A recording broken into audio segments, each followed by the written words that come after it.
Good morning and welcome to this meeting of the Planning Committee taking place from the Walton Suite, Winchester Guildhall. It's Wednesday the 24th of May and the time is just after 9:30 a.m. My name is Councillor Jane Rutter and I'm the Chair of the Planning Committee. Around the table we have the elected members of the committee and we are supported today by a number of officers. We have with us Lorna Hutchings, who's our planning manager, Daniel Lucas, our legal advisor. The case officer will sit there where Cameron Taylor is sitting, but they will change with the items. And Matthew Watson from Democratic Service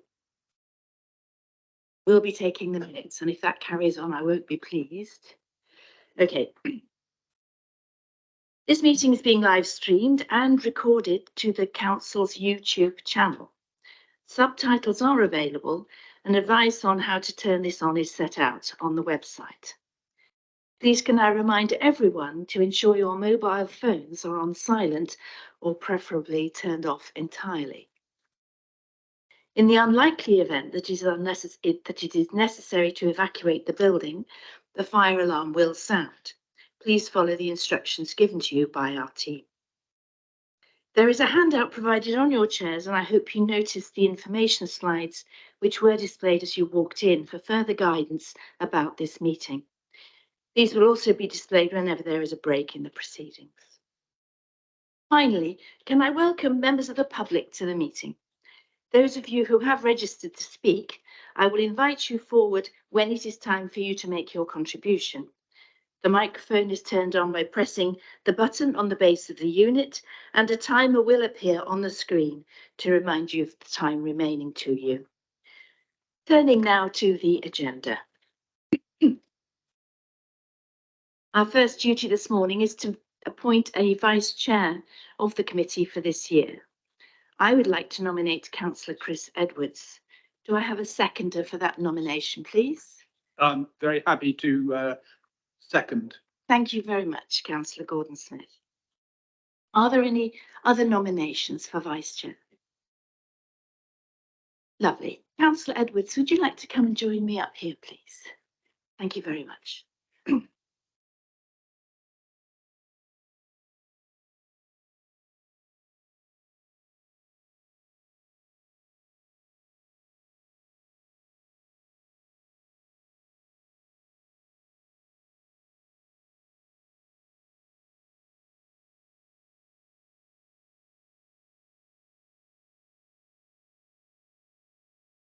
Very good. Thank you very much. Lovely. So now, oh, Matthew, we're coming to you now. So are there any apologies or deputy members, please, Matthew? Thank you, Chair. No apologies or deputy members for today's meeting. Thank Lovely. you. Thank you. Do we have any disclosures of interest from members or officers relating to the matters to be discussed? I would like to disclose an interest in item, whichever one it is, number 10. It's just in my ward, but I have had no discussions with the parish council or anybody else concerned with it. So I have no, there's no reason why I shouldn't be involved in discussing that item. Are there any other disclosures of interest? Councillor Laming. Thank you, Chair. The first item is in my ward, although I've had no discussions with anybody about that. And the other planning application comes in this afternoon. Obviously, people have brought that up to my attention when I was canvassing, being part of my ward, but I have no preconceived ideas on that whatsoever. Thank you. Anybody else? Councillor Edwards. Thank you, Chair. Yes, for the purposes of transparency, I must declare that I had a conversation yesterday with the applicant on item 12, and I shall recuse myself from that discussion. Okay, thank you very much. Councillor Ashwell. Yes, agenda item 13 regarding Leafy Lane. I'm the ward councillor of that area, but I haven't spoken to the applicant. Okay, thank you very much. Councillor Reid. Chairman, this is, I don't know, maybe we're changing direction, but we never used to announce that we were members of a particular ward that had an application here. if we'd taken part in that application prior to this, then that was the time to declare it. So yes, like everybody else, application number 9 is in my ward. I think we're doing this for complete transparency and to avoid any concerns of bias. It's a nice time, fella. Thank you, Councillor Small. Also item 13, same as councillor Atchwell in my ward. Thank you. I think we're absolutely clear. So we will now move to, where's my agenda? Minutes of the previous meeting that were held on the 19th of April. Can I take those as agreed, please? Agreed? Thank you. Okay. Can we accept the update sheet as an addendum to the report? Agreed. Thank you. Now we move to item number 7 on your agenda, which is the first planning application. This is reference 22000951 FUL, 1 Catways in Hursley. And the officer presenting is Cameron Taylor. If you'd like to present your thoughts to us, Cameron, thank you. Thank you, Chair. So this presentation is for a proposed new dwelling on the garden land at number 1 Catways in Hursley. On the first slide, we have the location plan in the left-hand section with the site marked by the red outline. And the right-hand plan shows the site plan itself, which has been reorientated with Port Lane being on the bottom of the photo of the drawing and Heathcote Place being located on the right-hand side for reference. Next, we have an aerial photograph with the site marked by the yellow triangle. With where the mouse cursor is currently where number 1 Catways itself is located. Next, we have the front elevational drawing proposed. The right-hand dwelling there is the proposed dwelling, with the dwelling on the left-hand side is number 1 Catways itself. Next, we have a photograph which is the front elevation of number 1 Catways, followed by the street scene drawing with Heathcote Place located on the right, proposed dwelling centrally, and number 1 and number 2 Catways located on the left. Next, we have a photo from the street scene looking towards the site itself. I would like to note the access for the site, which is along there with sort of the dropped curve, which comes sort of off Heathcote Place itself. Next, you have the rear elevational drawings that's proposed, followed by a photo from the rear of the site facing Port Lane and number 1 Catways. Next, we have the side elevation, which is the side which will be facing Heathcote Place itself. And a photo from within Heathcote Place looking towards the site, with the dwelling visible being number 1 Catways. Next, we have the side elevation drawings. This elevation will be the one which is facing number 1 Catways. Next, we have the proposed ground floor plans. We can see the dwelling itself with the garage located towards the rear of the site. Followed by the proposed first floor and roof drawings, with the front elevation being that elevation which is at the bottom where my mouse cursor currently is. I'd like to note that the title is incorrect on this, as it should be a garage store plans. As I say, this is the garage proposed, which will be located to the rear of the site. Followed by a photo which is looking towards the location of the garage. Next, we have the photos of the access, with the left-hand photo being that from Port Lane looking down the access, and the right-hand photo being from across Heathcote Place. It is currently a pedestrian dropped curve, which is at the location at the corner of Port Lane and Heathcote Place. They originally used as an access to a water and sewage treatment plant and has been used for over 10 years by number 1 Catways. So the Planning Commission in 2021 was granted for extension of the garage to number 1 Catways, which also included an access which included parking to the front. And so the access itself, which is already in use, has not been proposed to be altered or changed in any way. So, and sort of for that reason, highways, Hampshire County Council Highways were not consulted on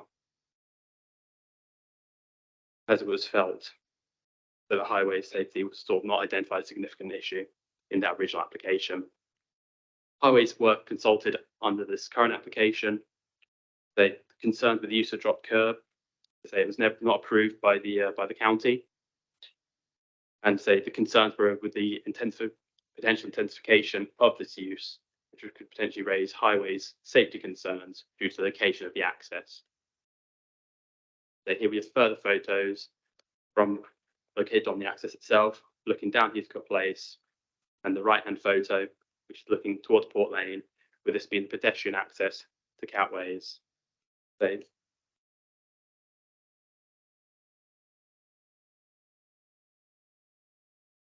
for this application, with the officer recommendation being for approval. Thank you. Thank you very much. Okay, we now move to the public speaking. We have two objectors first, Polly Evans and James Brownlee. Would you like to come forward? You have 3 minutes between you. Have you decided how you're going to share those 3 minutes? Okay, fine. You can switch on your microphones now, that's fine. The timer doesn't start until you start speaking. So when you're ready, thank you. Members of the committee, this application represents the overdevelopment of garden land and the Highways Authority has raised serious safety concerns. It should be refused. The application proposes vehicular access across public land owned by the council and a pavement. In their report, the officer claims that this is acceptable due to a previous permitted application for the extension of the existing house. However, the application discussed today is fundamentally different and describes access for 2 houses. The application proposes access across the pavement and directly onto a junction. It is not safe. The Highways Authority objects to the proposal to intensify the use of this access because of serious safety concerns. Its concerns remain unresolved. The officer's report describes existing access as being used for over 10 years. However, it is not for this application to determine the lawfulness of the existing access. What is before you today is an application to intensify the use of an unsafe access, which the Highway Authority deems to be unacceptable and dangerous. The properties on Catways are not adjacent to the road, and the pavement is their only level access. The safety of this should not be compromised. The proposal has other significant shortcomings. The design is not in keeping with Catways properties. There's no assessment on the impact of trees. The layout is cramped and its parking arrangement is contrived. It's clearly an overdevelopment of the site. It's the responsibility of this committee to seriously consider the safety concerns raised by the Highway Authority, as well as the genuine concerns of neighbours and the parish council. Chair, members of the committee, I oppose this application. It is an overdevelopment of the site, wrong house in the wrong place. It is sited too close to trees on the adjacent piece of land. The groundworks will inevitably damage the roots and canopy. These mature trees are an asset to the area and a haven for wildlife. The design is not in keeping with the other properties in Catway and has no other architectural merit. The site already has planning permission for a sizable extension and reworking of the outbuildings. If this were also enacted, then it would be a gross overdevelopment. The proposed formalisation of a driveway is not supported by Hampshire Highways, who view it as a safety risk to pedestrians and other road users. This alone should be sufficient cause for rejection. As can be seen in your support package, the current residents of One Catways are parking their cars on Heathcote Place. An additional property will only increase pressure on parking, which at times has resulted in service vehicles such as bin wagons not being able to access Heathcote Place. There is no detail in the plan concerning the mitigation of risk to the water main and sewer running across the site. This should be in place to ensure residents of Catways, Heathcote Place and Port Lane do not suffer a loss of service. Absentee landlords do not have to live with the results of their money-making schemes. Those of us in the neighbourhood do. Okay, thank you very much, and thank you for sticking to your time so accurately. Don't go yet. Members of the committee may have questions of clarification for you. So members, do we have any questions for our Councillor Laming? Thank you, Chair. You mentioned that there was problems with access to Heathcote Place for delivery vehicles and that. How often does that happen? Sorry, could you Sorry. use your? It's not that frequent, but it does occur. And there have been occasions in the past when vehicles have been damaged by vehicles such as building wagons and stuff like that, trying to enter the Heathcote Place. Thank you. I have a question, which you may be able to answer, but don't worry if you can't. That lane was used to access a sewage plant, was it? Do either of you know anything about that? No, I believe that was in place before the houses on Heathcote Place were built. So it was before I've lived there. So it's in excess of 20 years ago. Okay, thank you. Any other questions, members? No, thank you very much indeed. You may return to your seats. Thank you. We now have a parish council representative from Hursley Parish Council, Councillor Eleanor Bell. Eleanor, you know the routine very well, so I won't, but just remind you that you have 3 minutes. Thank you. Yes, I was, sorry, I was going to ask, is that echoing?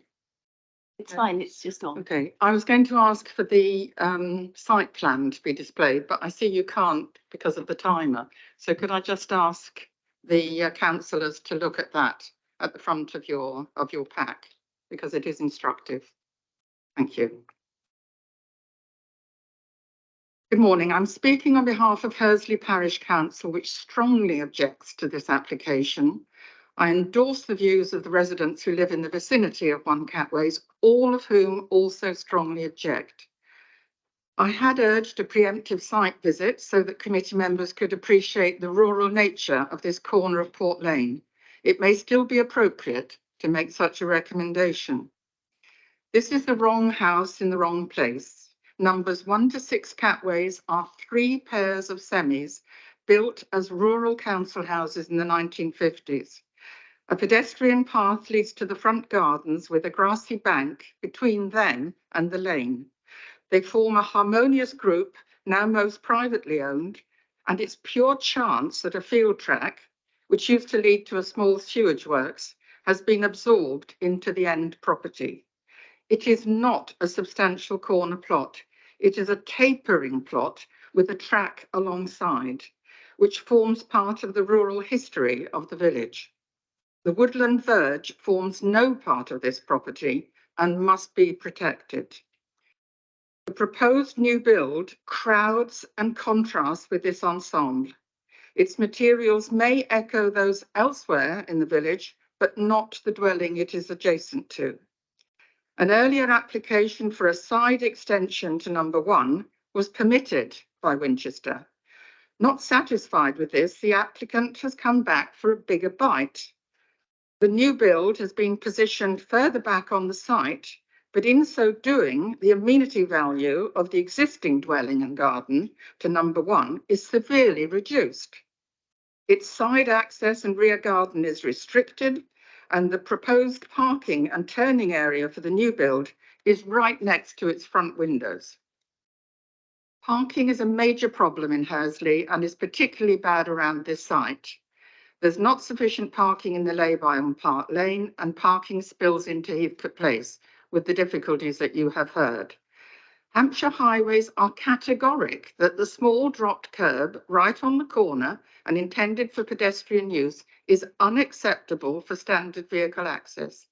It has been tolerated over the years for the existing dwelling, but cannot be used for a new build, nor can it be increased in this location. We believe this property should be left as it is. They may wish to do a modest side or rear extension, but an additional separate dwelling must be refused. This is not to say that the parish council is against new development. It has identified several locations around the village where a small number of new dwellings could be built, but not here. Thank you very much, Councillor Bell. Members, do we have any questions of clarification for Councillor Bell? No, I think you were very clear. Thank you very much. Thank you. There is no ward councillor representation, so we move to the supporter, Caroline Downey. Ms. Downey, if you'd like to come forward and switch on the microphone, and when you start speaking, your 3 minutes will commence. Thank you. Oh, excuse me, we only have one supporter registered. we registered Mr. Church to be here to speak, and it's on the, he was accepted as a speaker on the, it's not on the update paper though. Okay, thank you very much. That's fine. Thank you. Good morning, Chairman, members. Thank you for giving me the opportunity to address you this morning. As outlined by the officer, the application before you is for a new dwelling on garden land at 1 Catways in Hursley. As outlined in the report before you, officers are recommending approval of this application, and yet due to the number of local objections is being considered here this morning. The main objections are in relation to parking, design and materials, and the location of the plot. The corner site is a larger than average garden at 1 Catways. The whole plot of 1 Catways is over 65% larger than number 2 Catways and 40% larger than the other gardens that make up the group of houses at 1 to 6 Catways. Parking for the group of houses is on Port Lane, which is already congested. There has been mention by one of the objectors of a field track. The land was purchased by the family when they bought 1 Catways off the council under the Right to Buy scheme in 1988 and was part of the conveyancing at the time. Of note, the family were residents at number 1 Catways prior to the purchase since 1977. The previous application for an extension to the existing dwelling at 1 Catways is approved alongside a garage. This application that before you does not extend that footprint of that permission, merely separates the proposed dwelling to add to the housing stock for the borough. 1 Catways has its own parking due to a dropped curb, which you've heard about, which has been used by the family since 1977, so over 45 years, and is therefore a lawful access. The new dwelling at the site will utilise this lawful access, and therefore officers has agreed that this cannot be a reason for refusal. The site will now be able to contribute the existing 1 parking space at number 1 Catways and 2 new additional parking spaces for the proposed new dwelling. The policy therefore is acceptable in terms of local plan policy DM18. The design is in keeping with the local vernacular, although it differs from the design and materials used at Catways. This was designed deliberately to give a degree of separation from the group of houses.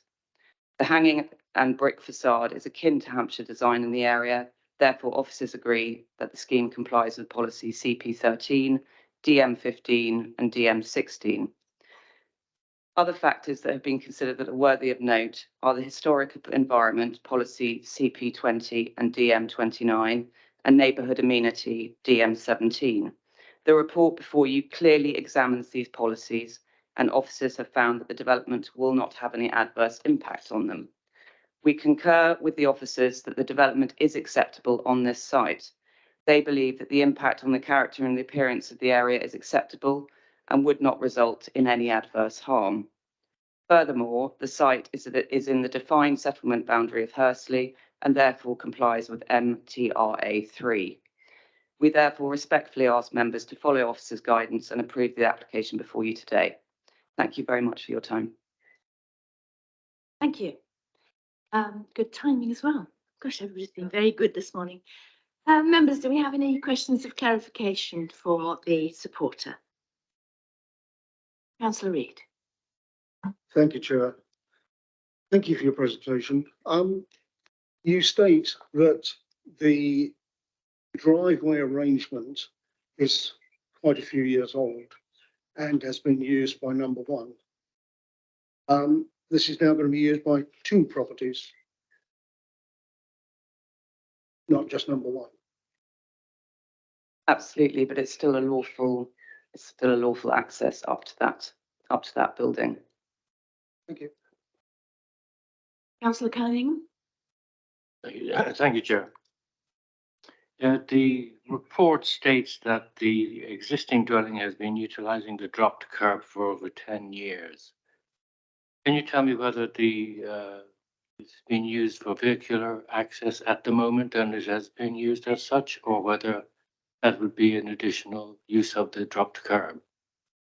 So number 1 Catways have been using that drop curb as a driveway to park in front of number 1 Catways for well over 10 years. It's probably more like 40, 45 years. And so that access and the parking arrangement has been in situ for an extremely long time. And the new dwelling, as you can see from the site plan, is set slightly back, and therefore the arrangement has enabled number 1 Catways to retain its existing parking space whereas the new dwelling would have 2 additional parking spaces, very much to take away the pressure from Port Lane parking at the front of number 1 to 6 Catways. I'm a little bit confused because the report says that there'll be an additional car parking space in front of 1 Catways. Is that correct or not?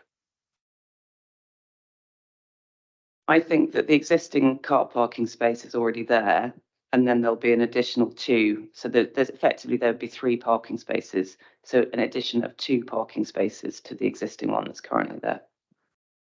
The additional dwelling. Yes, yes, exactly. Thank you. Any other questions or clarification, members? No? Thank you very much. You may return to your seats. Thank you. Okay, Cameron, we return to our case officer. Do you have anything to add to your report following the public contributions?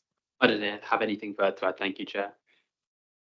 Right, members, we now turn to questions to our officer.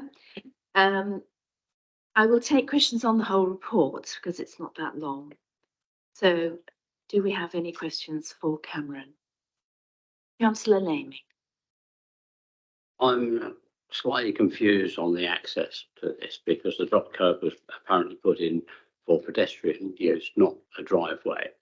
If we look at the fact that highways are putting an objection into this particular application, we are told that the Highways Authority is a statutory consultee and we should always take note of what they say. So therefore, we're going against that particular item. If we go back in time to the application we had in 41 Harrowdown on Badger Farm, that was rejected because the driveway was too close to the junction and is straight onto a junction. So I'm a little confused on how we can actually allow this to go through, because it seems to be contradictory to what we're told all the way through. And then we've got the other problem on this particular site of where it's being built so close to the trees. I'm concerned that we haven't had a report from the tree officer which looks at the roots of the trees and how they're going to be preserved. Mr. Taylor?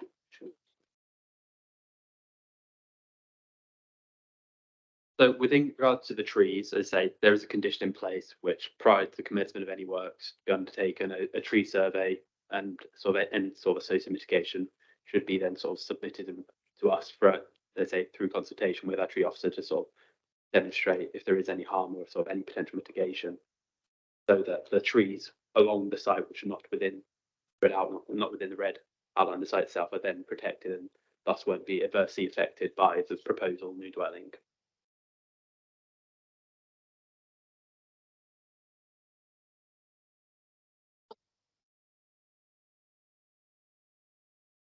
Chair, that works, thank you. I thought I would take the highway question because there's quite a lot of considerations in this respect, and it has been made as a recommendation to you as a very balanced issue. The County Council set out their objection to us, which is copied into page 17. What they express is a potential intensification of use, which we know is 1 additional dwelling, and what they have then said their concerns were safety. We did press them for further detail in respect of what safety that meant in this case, but they weren't particularly forthcoming with that. So we weren't able to really look into the details. So it was quite generic concern from them. So I just wanted to highlight on pages 22 and 23. Obviously, that's important to the council as a material consideration, what they've said, and as a statutory consultee as well.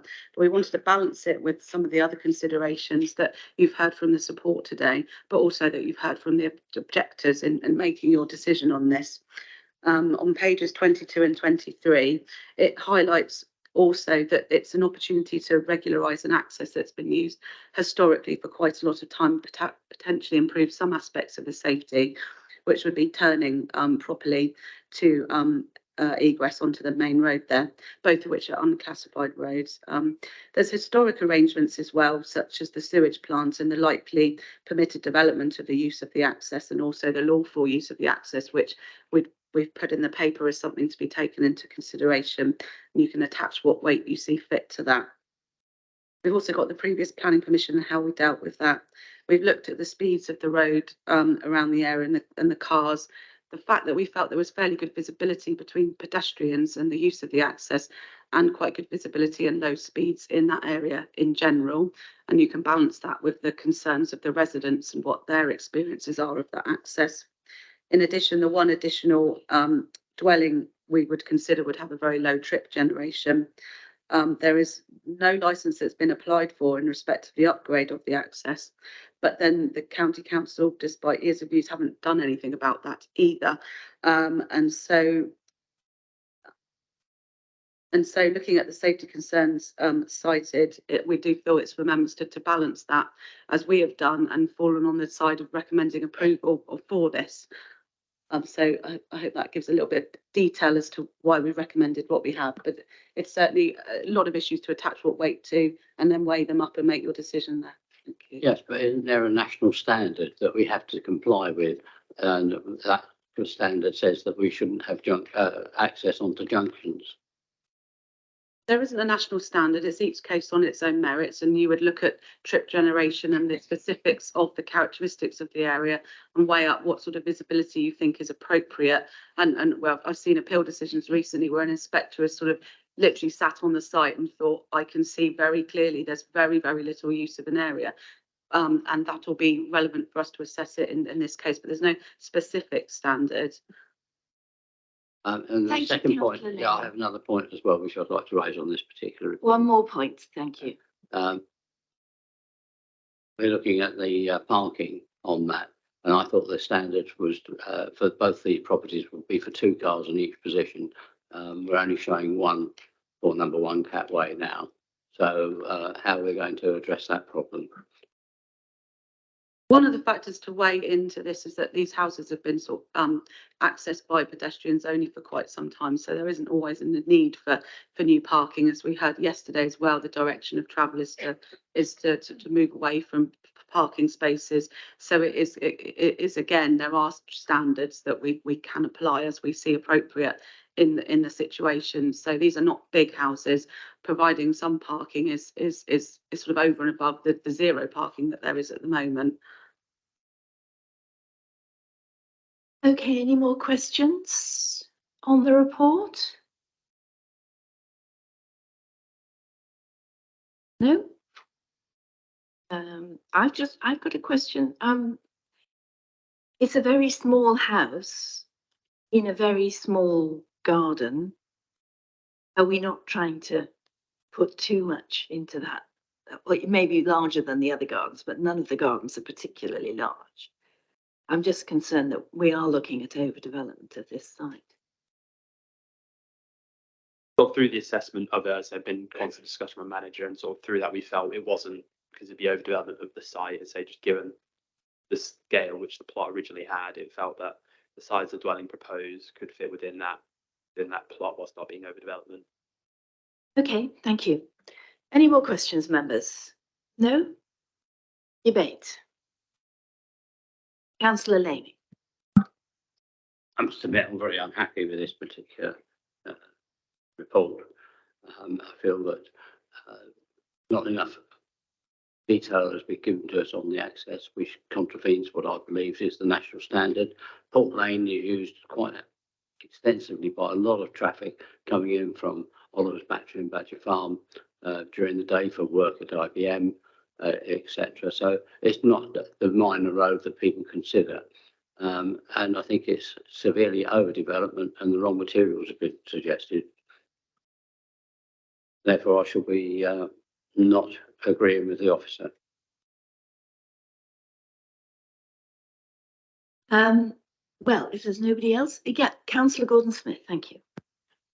I'm sure other people who've been on the planning committee for some time will have heard one of the main objections to practically any development is traffic and the generation of traffic, stated by members of the public and so on, and it's a universal complaint. However, one very rarely hears an adverse comment from Hampshire Highways on access and traffic issues. And in many previous cases, you hear, people are quite surprised that Hampshire Highways have allowed access. And here we have a case when they have said they're raising an objection to it. And it seems to me a very serious point. I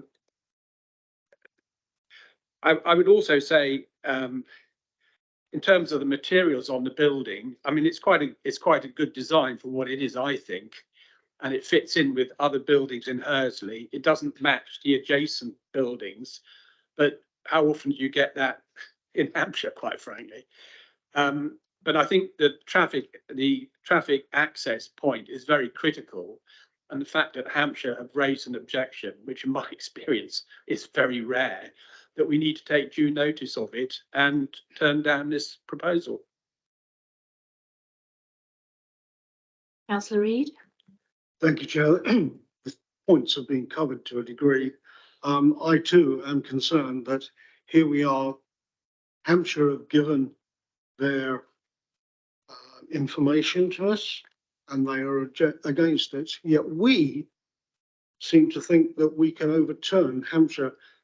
Like Councillor Gordon Smith, for years I've sat on this committee when Hampshire County Council have not supported the local knowledge. Here we are trying to overturn Hampshire County Council, which I think is wrong. It's not only coming out where it is, it's coming out on a T junction, literally on a T junction, which to anybody who drives a car is absolutely silly, quite honestly. And again, Chairman, we've got a landscaping issue. We've got no recommendations on how they're going to protect the trees, because there will be a root infestation there, I guess, as well. Yet we've been asked to pass a planning application which doesn't give us that protection. I think this one is ill sought out. I cannot be supporting the officer's recommendation. Thank you, Chair. Any other contributions? Yes, I also, I'm afraid, cannot support the officer recommendation here. I've visited the site, looked at it from the road, looked at the lane, looked at the access. Clearly, that drop curb is just there for the pavement. And the fact that the house owners previously have been driving over the pavement and into the old lane that they've appropriated with the house, that was access to an old sewage plant, whatever. Occasionally, fine, you know, that's happened and there's nothing we can do about this historically, although I suspect that it should have been objected to. All the other houses along there, it makes a very attractive collection, little crescent of 6 former council houses in a very rural area, a quiet lane, but well used, I think. That footpath is used for access to the other houses, none of which have drive access to the front of them. They're all accessed by, they park at the bottom and there are steps up, or they use the path in front of this number 1. I think that putting an extra house in there, although there is access, there is an existing permission for an extension and access to a garage, that does not equate to access to 2 dwellings, let alone the actual construction that would be involved in putting in a new house. It's a rural unspoiled woodland verge along the side, and I agree that those trees would be threatened by this development. I think it's out of character, overdevelopment of the site. I think that we should take note of the highways objection, and I'm afraid I can't support the officer recommendation either. Are there any more contributions to debate, members? No?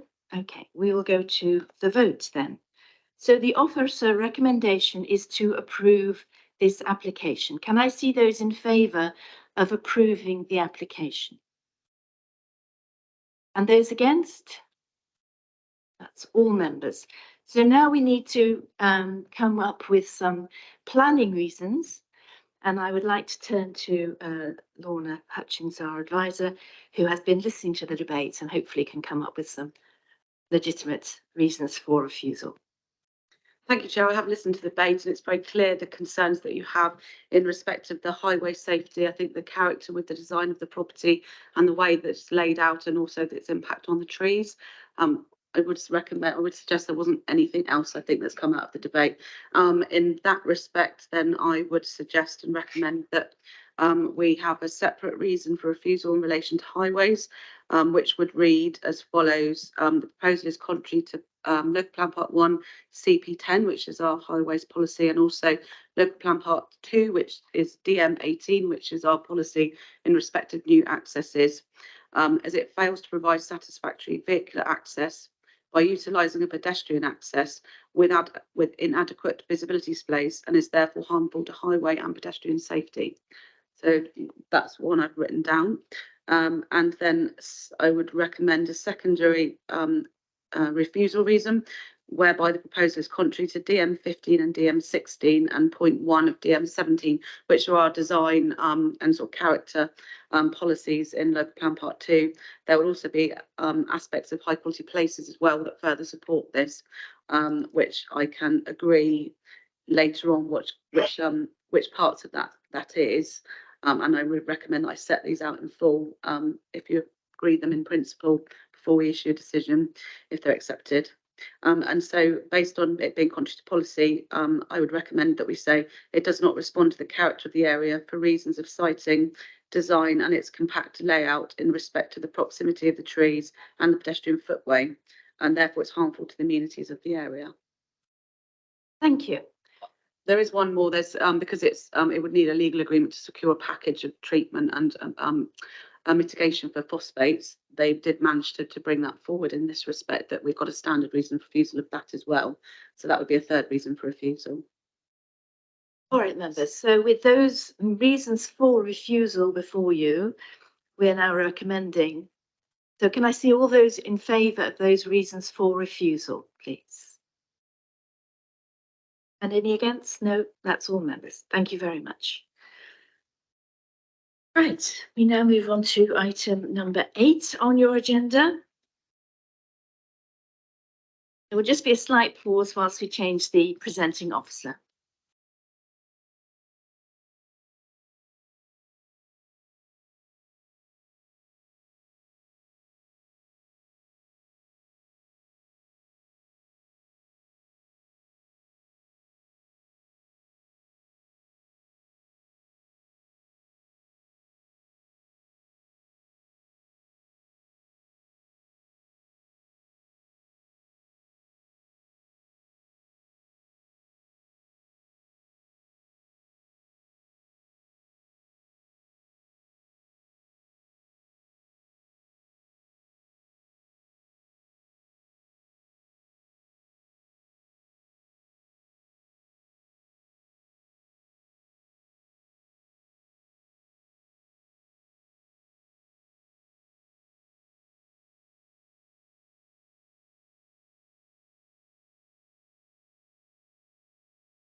Okay, everybody, are we ready?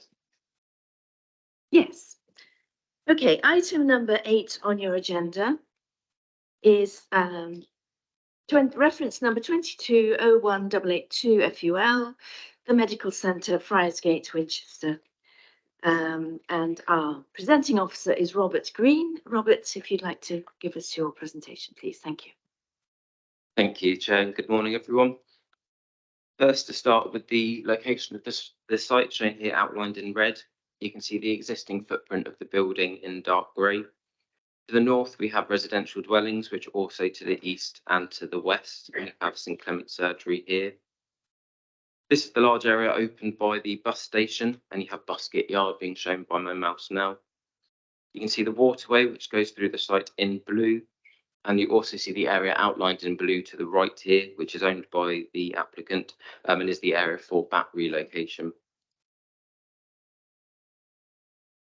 Just to highlight the site surroundings, the listed buildings are shown here in pink with the green dots, so you can see the relationship there. You have the main River Itchen waterway to the right of the image, which at this point is a special area of conservation and SSSI. You can see non-designated heritage assets shown by the orange dot. So you have the Winchester bus station sign, Wallstaplers Hall, and the nutshell off of the image there, and a small right of way just to the far right. But bear in mind that this entire image is the Winchester Conservation Area. Moving that image to an aerial photograph so you can see those features more clearly. And Chair, the proposal is to demolish the Friarsgate Medical Centre building and in its place construct an area of public space. I will take you through each section of the proposal in more detail later in the presentation, but first I'd like to start with the demolition of the building itself. And I'll show you some photos of that. This is the view from Friarsgate looking east, so 20 to 27 Eastgate, the listed buildings are to the rear of the building here. You can see the hoardings which have been constructed around the entirety of the site. This is an image looking toward the bus station before the hoardings were erected, so you can see the views of the Guildhall, Wallstaplers Hall and the Cathedral. And moving to the other side of the building, again on Friarsgate looking towards Coybury House, you can see the building there on the left. Chair, following assessment, it's been determined that the existing building is not of architectural or historical significance and its demolition is justified. Given the location within a conservation area, it's important and also governed by policy DM28 that the replacement proposal is secured so we're not left with large undeveloped gaps within the conservation area. The applicant has proposed a public space within an area of archaeological interest, and I'll zoom into each section to talk you through that in more detail.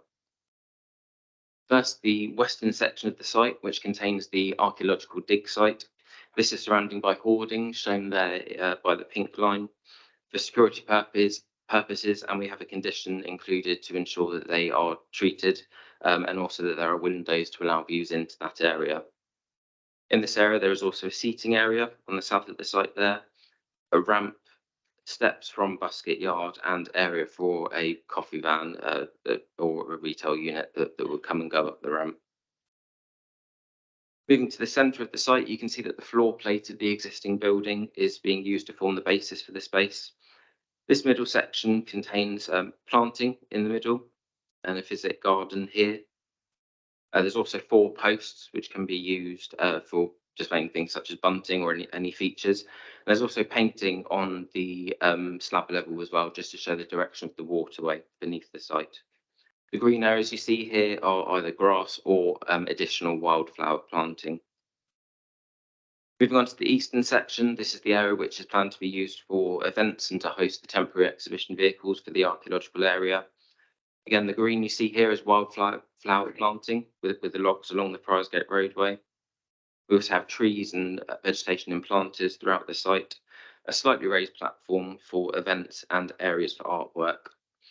The light blue line you see here are hoardings, which again, there is a condition to secure the mural that is planned for these hoardings, and they are also illuminated from the top.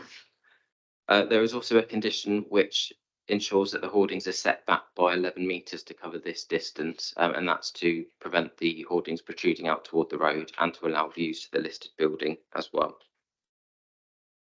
Chair, this isn't in your pack, but I thought it was useful to add the lighting plan. So we have 4 6-metre posts at 1, 2, 3 and 4, and a number of low-level lighting throughout the site. And the hoarding I mentioned earlier is lit by LED strip lighting from the top. These are some of the concept images that have been supplied by the applicant to show the inspiration for the drawings, and that includes the time truck archaeological idea, the platform, and an idea of some of the seating, and also just a demonstration of the hoardings with the windows and the type of planting which is being proposed on the site. Moving on to photos of the site now, going beyond the hoardings, you can see the direction of the photo taken down here, and I've just included the proposed plan as well, so you can compare the two.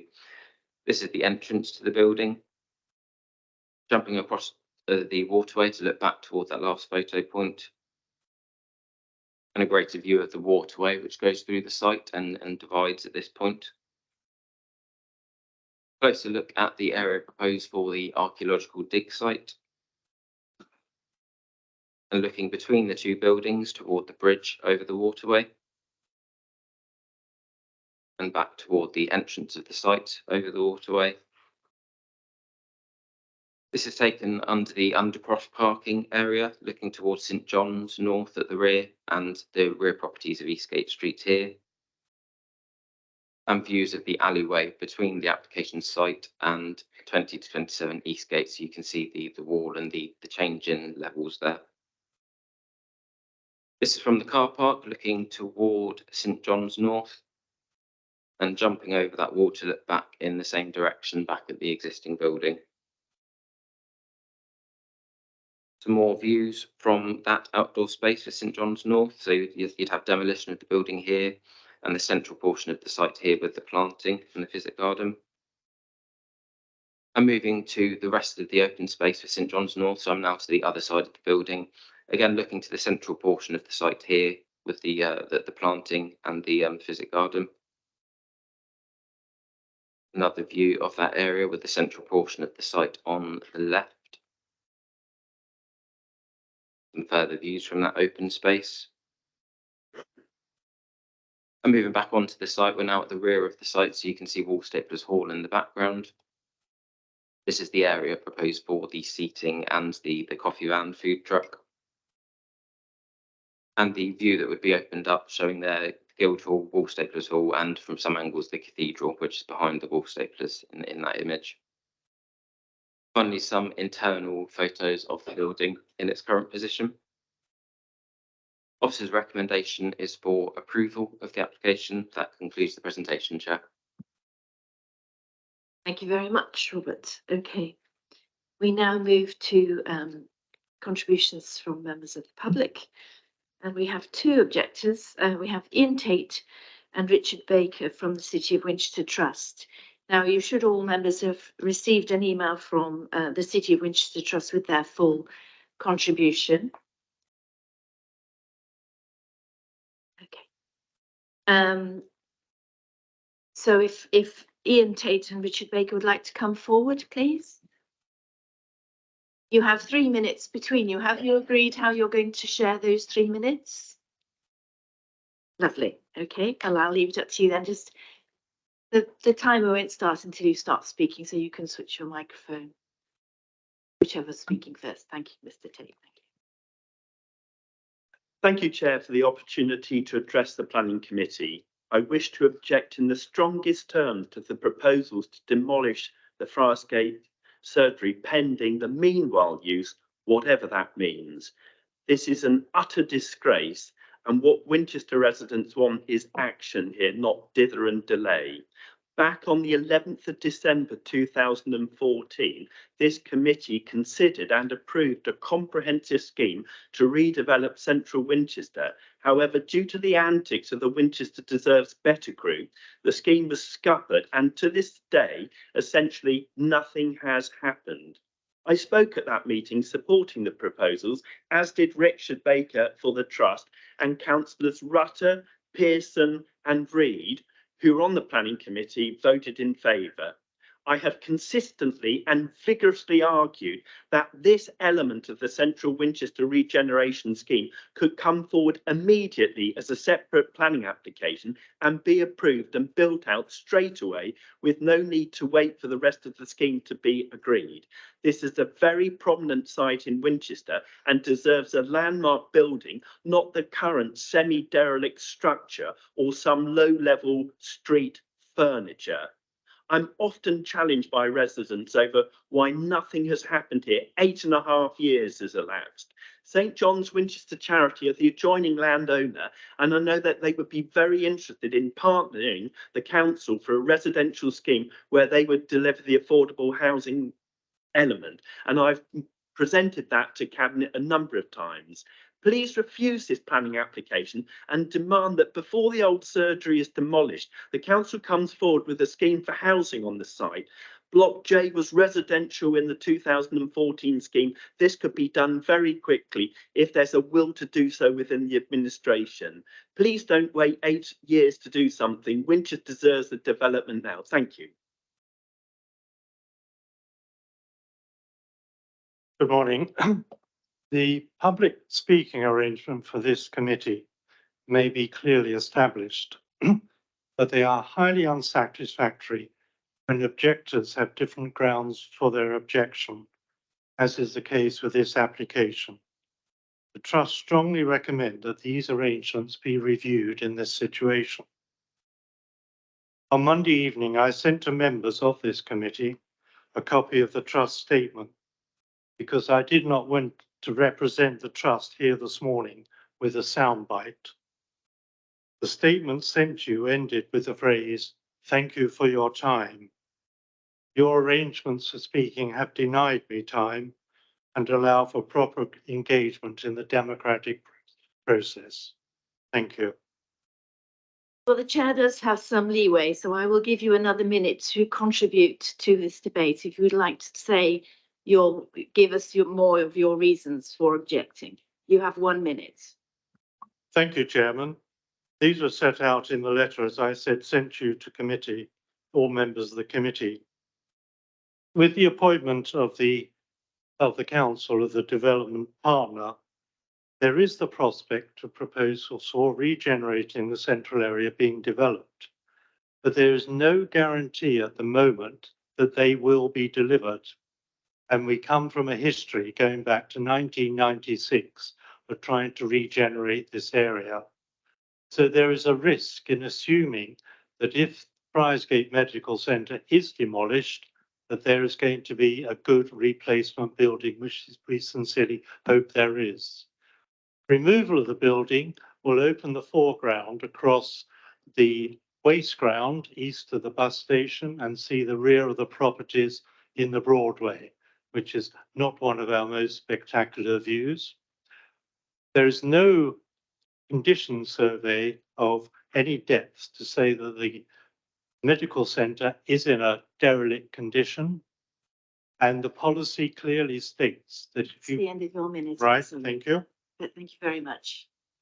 I'm sorry about the extra noise that we're experiencing. We will just pause for a minute and shut the windows and see if that helps. Thank you.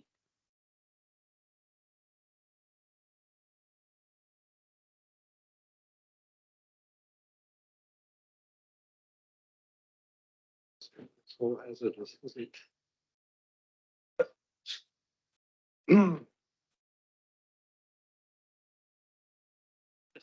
Deja vu though.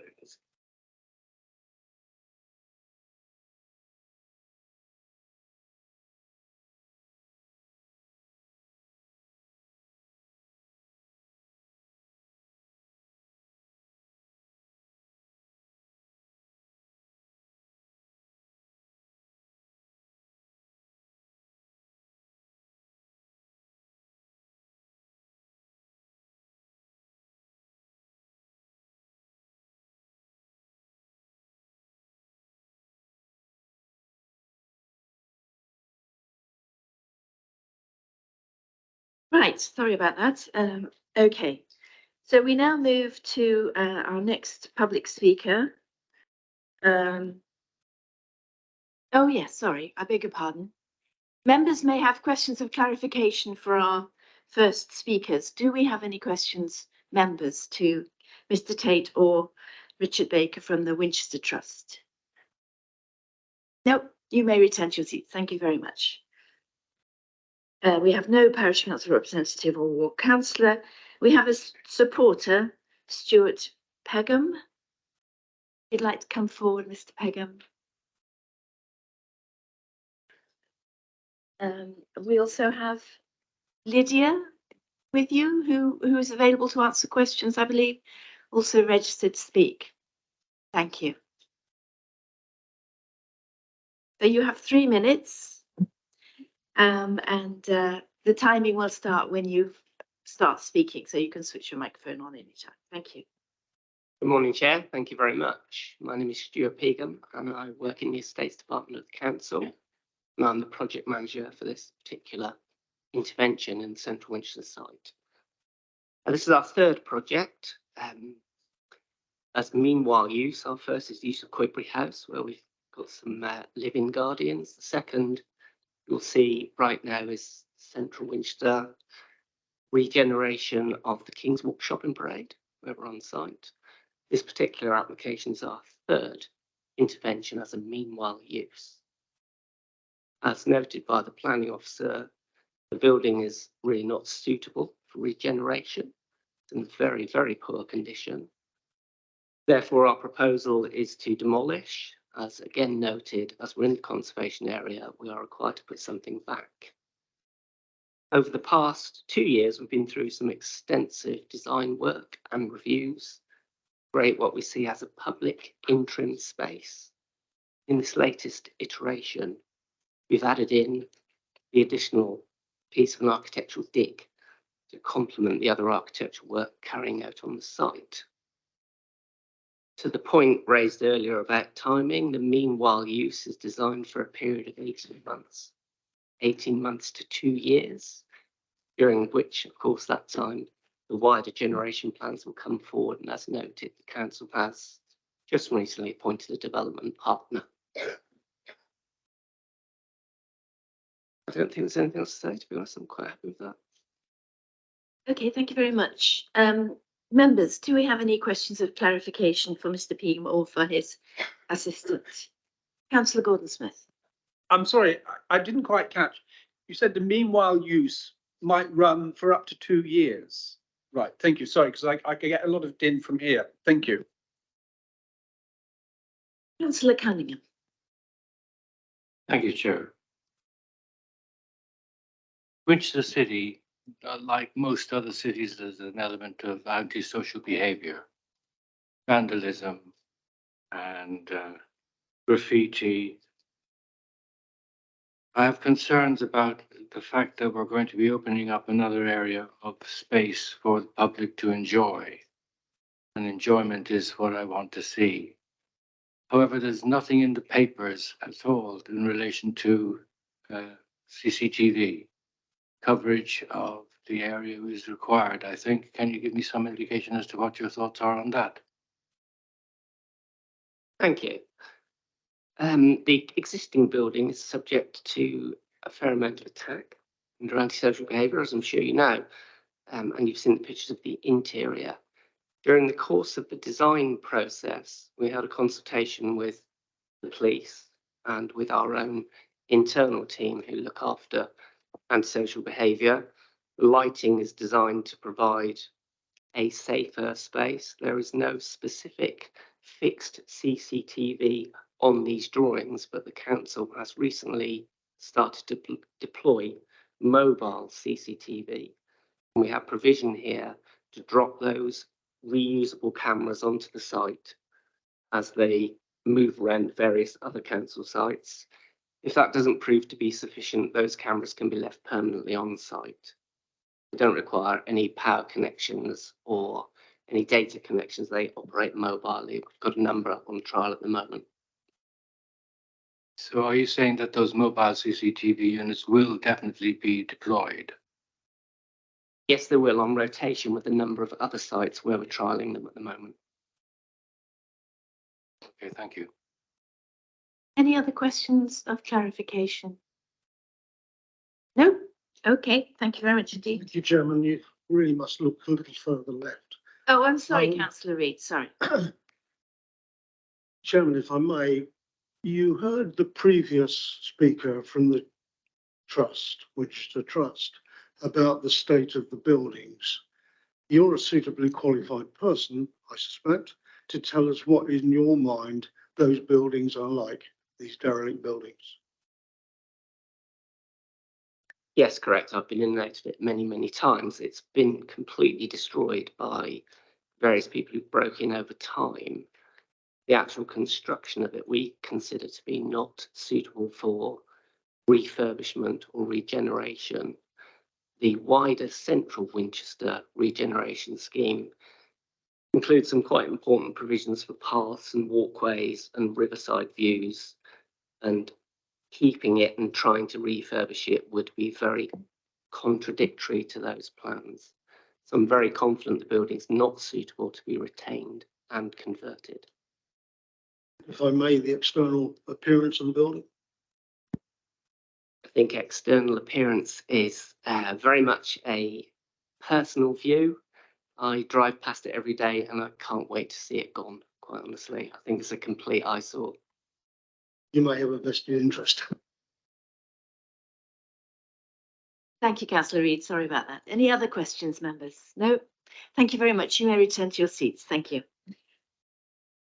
Okay, Robert, do you have any extra points you'd like to make following those contributions? Nothing to add, Chair. Thank you.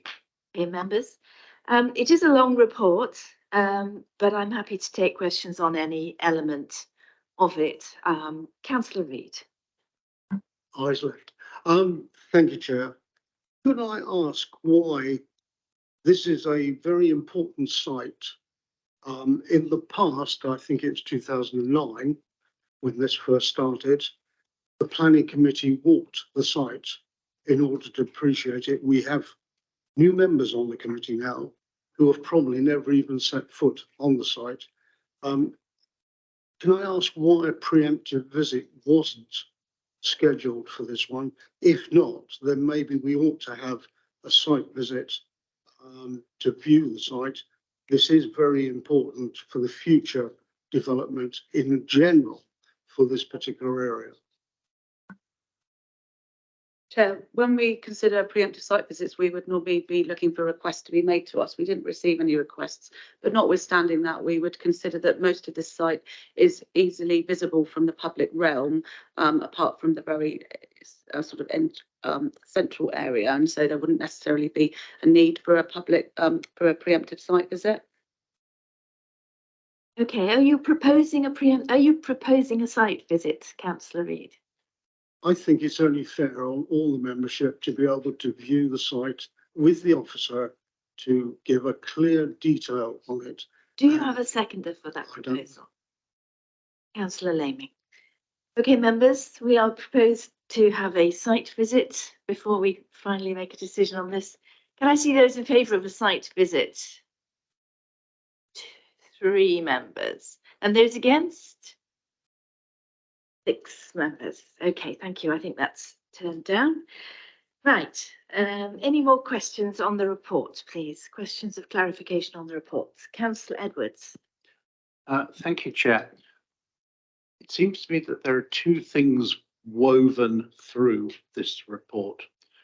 One is around the demolition and future uses of building or building site. And the second is the archaeology. And I confess I'm not entirely clear, so I'm seeking your clarification of, in essence, the timeline in which building and landscaping works and archaeological investigations will come together. Thank you, Chair. Yes, you are correct. It is a report of 2 halves, starting with the demolition. And as I said, being in the conservation area, we need to secure that replacement proposal. If I turn to the conditions, I think I'm happy to talk through the archaeology ones as well, which I think would be useful.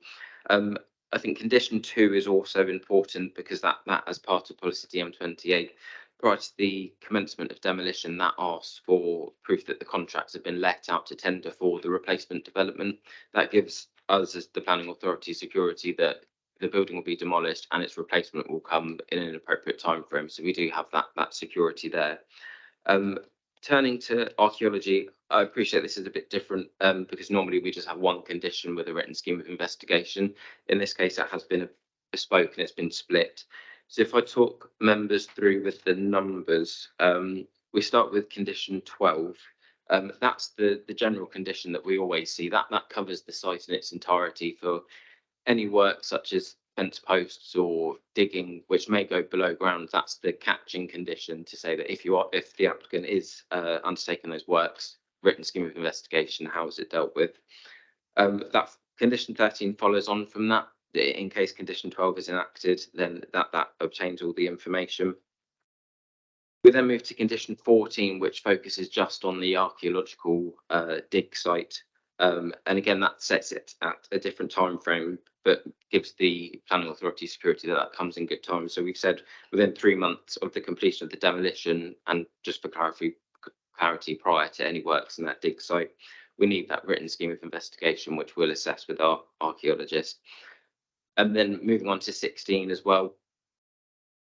with the different element of introducing those educational events and then the public interaction with the archaeological dig site. Condition 16 asks for details of that, and that covers the lifetime of the interim development as well. So, thank you, Chair. Thank you. And you want to come back, Councillor Edwards? Thank you.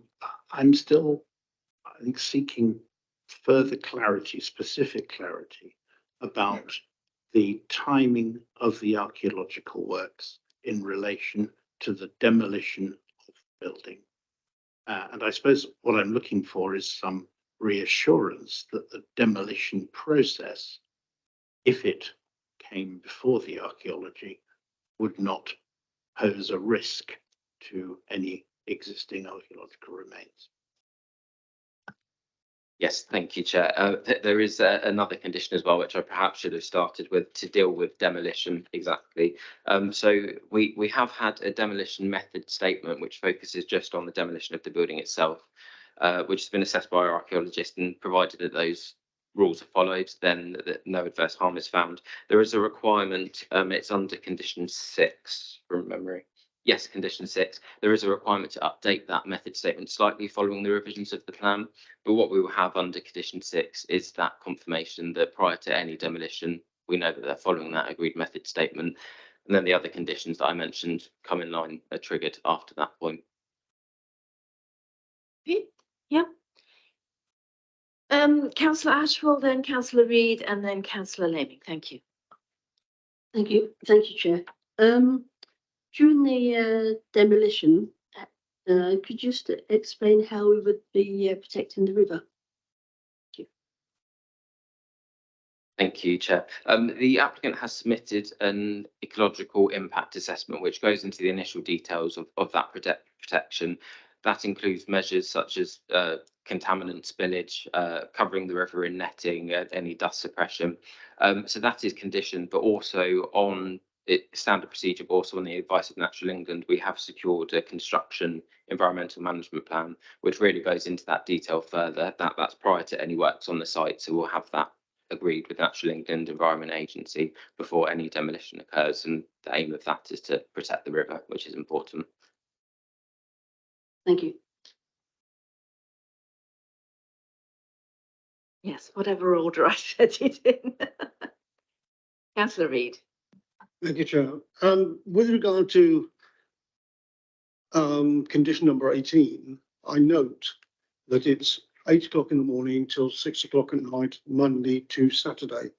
It is not normal that Saturday is counted as a full day. It usually is a 1 p.m. on Saturdays. For what reason is it being extended to 6 p.m.? Thank you, Chair. The condition was recommended by our environmental health officer, and obviously the point of the space is it captures those archaeological events as well, and potential one-off events. Obviously, due to the size of the site, it's not, it's not large. We're not talking large crowds of people where you may introduce those noise disturbance. And we also have to consider the current location of the site being in an urban environment where you have that interaction already. So I've just followed the guidance of the environmental health officer there, who looked at this from a noise disturbance perspective. Secondly, if I may, Chair, I've read through the report, and unless I've missed it, reading it at 5 o'clock in the morning, I've not seen anything about a construction traffic plan.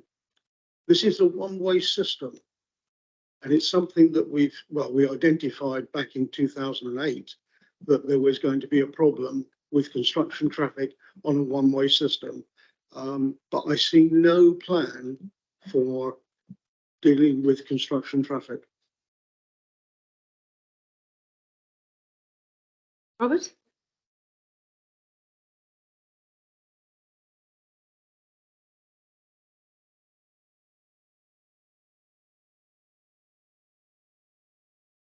Yes, thank you, Chair. I was just reviewing the condition. That is something which is usually provided in by condition 8, which is the construction management plan. I'm just reading through now, just in case there are any specific requests for it. So We do have an element on that, so details of parking for operatives and traffic management measures. So we will obtain that detail when we get the details of the construction management plan. That's on page 79, members. Thank you, Chair. I did miss that, but nonetheless, it brings out the fact that we've not really mentioned it An properly. important And we're issue. being asked to agree something without knowing that traffic plan. The officers will look at it, and I'm sure if there's any concerns, we'll come back to the chair. Right. Councillor Leamy. Thank you. I'd like to go back to pre-commencement, item 6, where we're talking about the archaeology. We do know that there is probably some interest in archaeology in that area after the ground penetrating survey that was done around St Clement's and Coitbury House. So is there a reason why we can't have that survey done prior to demolition? It doesn't take very long and it won't hold up works, but it will give us a clear idea of the archaeology that is possibly there. And we can take preventive measures to make sure that it's looked after. Thank you, Chair. So the aspect of the scheme for demolition, and as I mentioned there, the slab of the building is used as the basis. So demolition is the roofs, the walls to take it down to the slab level. So what the method statement goes into detail on is that there aren't any intensive works, which go below ground. Again, we have got the following conditions, which have their bespoke triggers, where if that did happen, if there was any event where there is below ground works, it's also caught by that. But condition 6 just manages it down to the demolition of the slab to allow the rest of the works to commence. Yes, basically it's just a safeguard before we start, so we know where areas that we might have to protect on that. Can I come back with a supplementary when we start talking about the biodiversity area, and I want to go on to the water channels after that. When we talk about regeneration and any new plans, we'll have Could you to. just indicate which page you're on, please, Councillor Leamy? I'm back on page 74. 74. So we're looking at the environmental aspect of it. We ask for an increase in biodiversity on any site that we do. So on this particular site, if we're going to make it into public realm, when we come to build again, do we increase the biodiversity again by 10%? So you're looking at a 20% increase over the whole site. Thank you, Chair. I can't find the precise parts of the report, but I will get there. So yes, there is the biodiversity net gain requirement. It doesn't come into legislation till later this year, but the applicant has provided, I think from memory, it's a 23.8% biodiversity net gain based on habitat units. I think moving forward, any applications on this site in the future as part of regeneration plans, they will have to look into biodiversity net gain. They will have to look in where the baseline comes from. So I'm not able to discuss what future applications may or may not come with us. So that will be assessed at the time. I think we need to be happy with the 23, whatever it is, point. Yeah. Then we go on page 75 where we're talking about sustainability. Now, this particular area has waterway going through it, and that is an important part of the flood control system for the city. So therefore, we've got to ensure that we don't block it in any shape or form. And we also find out if there's any culverts that we don't know about, because this whole area is covered with culverts that we know about, but there are also suspicions that we have several others around which could date back to Roman times. That's another reason why I asked for the ground penetrating radar survey on this. We've got to be very careful on the waterways through the city, because we don't want to exacerbate any flooding risk. If I could add as well, Chair, a requirement of applications within this area are to submit flood risk statements or assessments, which has looked into those matters, and it's determined that it's not a residential use, a sensitive use, so it's not sensitive to flooding and it doesn't worsen the flooding situation. That's been agreed with the Environment Agency and the local flood authority as well at the County Council. Thank you. Any further questions, members? No? Okay, debate. Who would like to start the debate? Councillor Laming. Thank you, Chair. This appears to be on the surface a very worthwhile exercise. Friarsgate has been a blight on the city for some considerable time, and something needs to be done with it. I think that this is a reasonably good short-term measure to look after the site and give the city some things that it could do with. And it's part of the whole site, which is up for regeneration, and we need to be bold over the whole process, but we need to get a move on with it. And I think the first stage of knocking down Friarsgate is probably a very good thing. So I should be for this particular application. Yes, and I'd like to congratulate the officers on a very thorough report. We've looked into this completely thoroughly, and as with all city council applications coming to planning committee through the planning process, it just requires 2 objections to trigger it coming to planning committee as opposed to the 6 that would normally be required. So there's been very little actually objection to this, other than those that we have heard. So many thanks to our officers. It's been a long, hard slog. I, for one, will be very pleased to see the back of those buildings.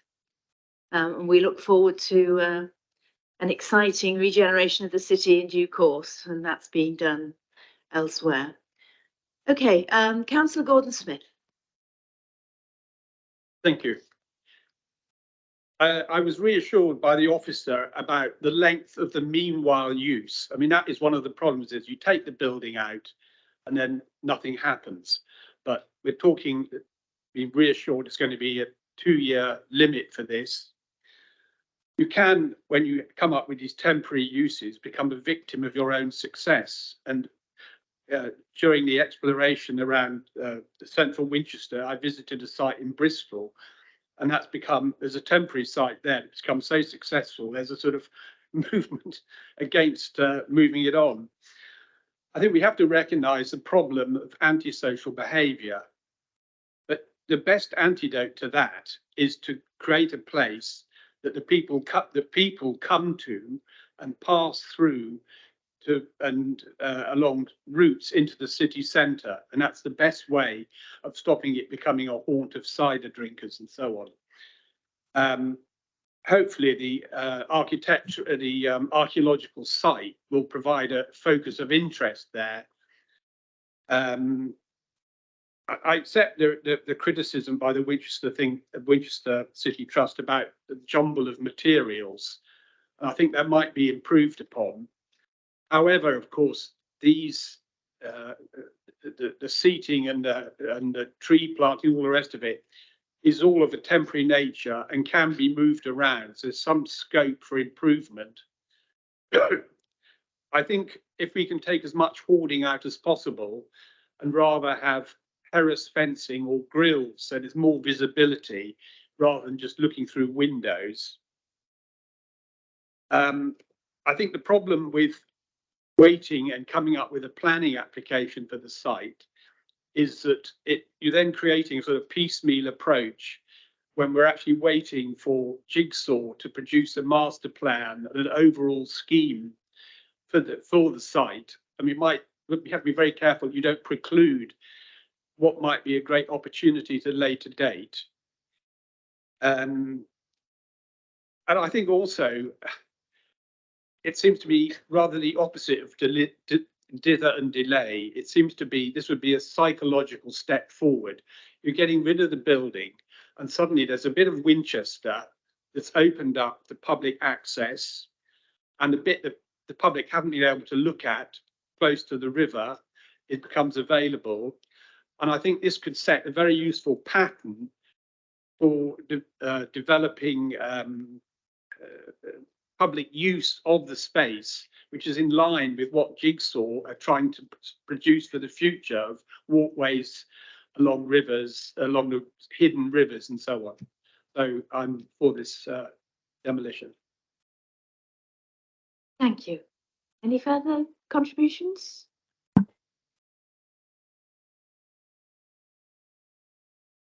Thank you, Chair. I must admit, I'd totally forgotten this actually went back to 1996, when I probably sat in this position at that point in time then.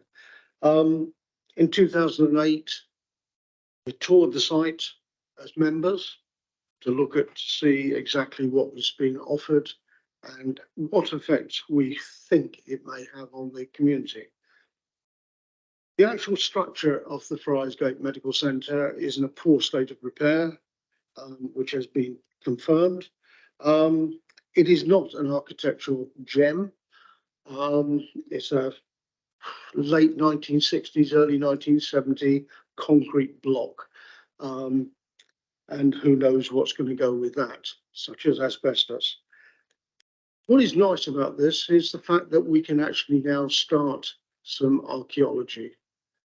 This has been a topic of conversation since 2008, when we think we know what's below there. We're not terribly sure. The Victorian era will have possibly damaged a lot of that, but nonetheless, we'll be able to get firsthand. I understand that we still are not terribly sure where the Roman baths were. So once again, who knows, we may be in for a nice surprise. Yes, it's nice to see this project starting to move forward at long last. The only thing that worried me was the lack of a travel plan that we as members could view, because there is a lot of residential property around the area. And whilst archaeology doesn't make a vast amount of noise, demolition does. And that was my reasoning for the Saturday afternoon element. We're only giving the residents of that locality 1 day's grace. I can see no reason to refuse this application and look forward to seeing it get underway. Hope it happens quickly and then they won't have to put up with too much noise on Saturdays. They do live in the city after all. Any more contributions? Oh yes, Councillor Lee. Yes, I'd like to echo some of the sentiments that have already been articulated, particularly Councillor Gordon-Smith's comments. I mean, this is a demonstrable step forward towards the regeneration.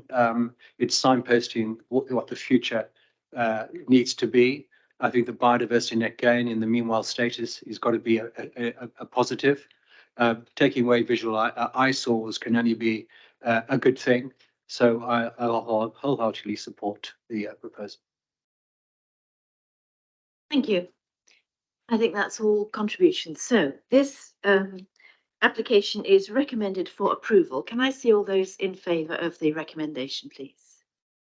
That's all members. Okay, thank you. So that is approved. We'll now take just over a 17-minute break, return at 11:15. Thank you.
Members, if you'd like to take your seats, please.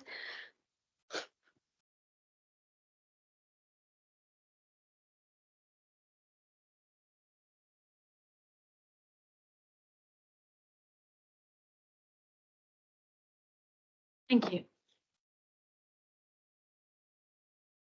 Right, we now return to our agenda, and we are now at item number 9, which is reference 2202-074 FUL, Forest View, Fursley Road, Denmead.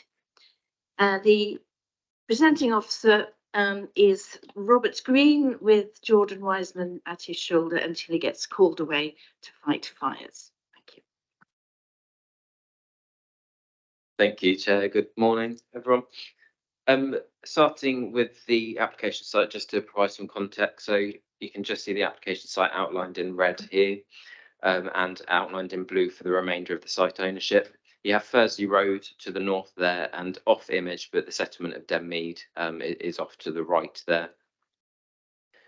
So the application is for 3 tourist units to the rear of the existing house. So we have Fursley Road to the top, and access to the tourist units down here, and shared parking, and then pathways leading to the tourism units.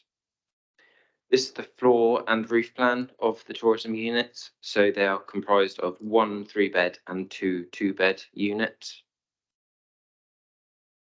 and a section of the building, and the elevations of the buildings. That's all 3 units you can see there. Moving on to site photographs, the top left is the view along Fursley Road. That's taken from the site access, which is to the right of the image. The top right is looking down the existing track from the entrance to the site.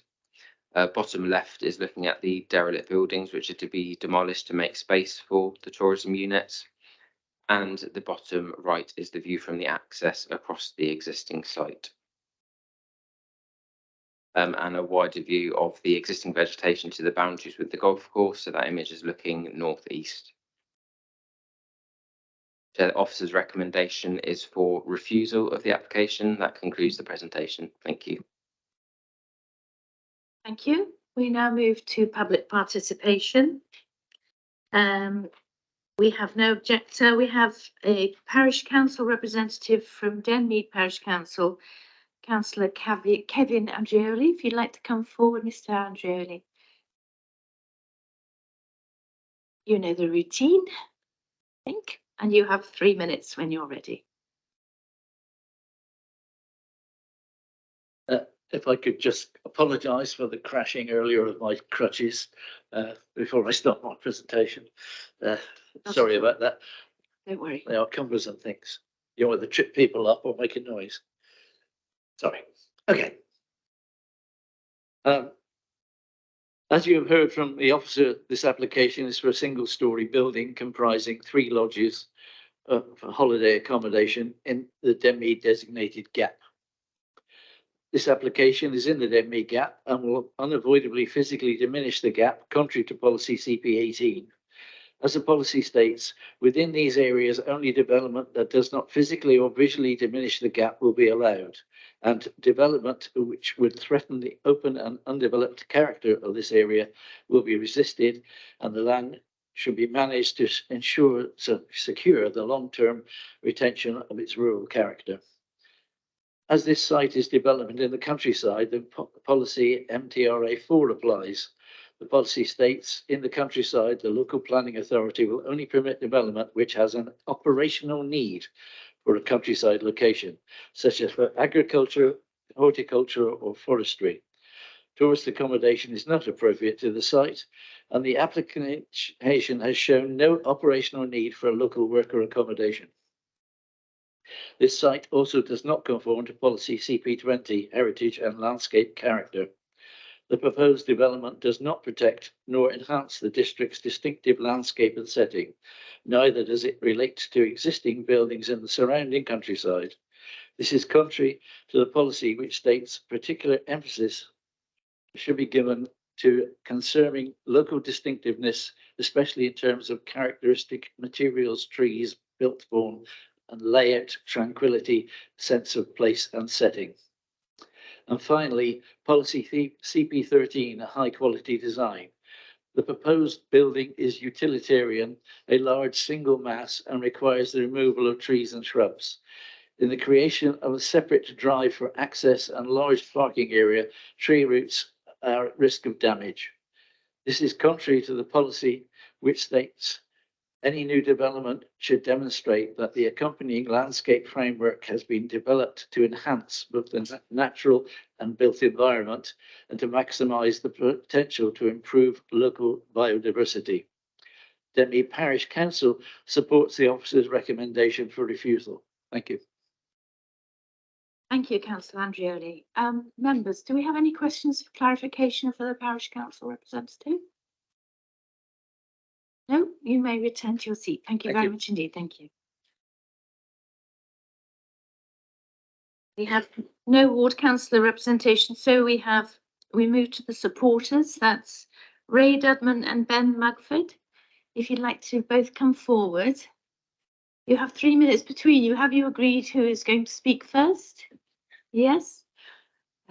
Just switch on the microphone when you're ready and the timer will start when you start speaking, and you have 3 minutes. Thank you. Morning, everyone. Thank you for your time. I'm Ben, and I just want to say that we are not developers. We're just a young family who want to create something very much part of Denmead and in line with the countryside and local plan policy that offers sound tourist and environmentally sound tourist accommodation designed in keeping with the stables and barns in our area for people wanting to come and see all that Hampshire has to offer. Yeah, members of the committee, the officers' report, the local plan and the Denmead neighbourhood plan all agree that the purpose of the settlement gap is to prevent the coalescence of the two settlements of Denmead and Waterlooville. The examiner of the Denmead plan and the inspector of the local plan observed that preventing two settlements from coalescing is not the same as preventing any development between them. This is endorsed in the Denmead plan itself, which states those buildings which currently exist in the Denmead gap will be allowed to make small alterations to their structure, provided that they do not compromise the integrity and nature of the gap. This proposal sits wholly within the boundary of a single residential property at the edge of the settlement gap in Denmead. The site is entirely surrounded by mature trees with dense vegetation, as shown by the photographs, and shares a boundary on two sides with a golf course. It is clearly not in the open countryside. The new building is ancillary to the existing residence, providing small-scale tourist accommodation, which will be managed and operated from the house itself. It is consistent with the policies of both the local plan and the Denmead plan, which encourage the development of small businesses in the community, even the rural community. In particular, the local plan endorses small-scale sites for low-key tourist accommodation where it's appropriate to the site, location and the setting. The building is a simple timber-clad construction, as the photographs show, designed to accord with the rural vernacular exemplified by the nearby barn and stables. It has excellent energy credentials, and since it will share its services with the existing property, also improves the sustainability of the site.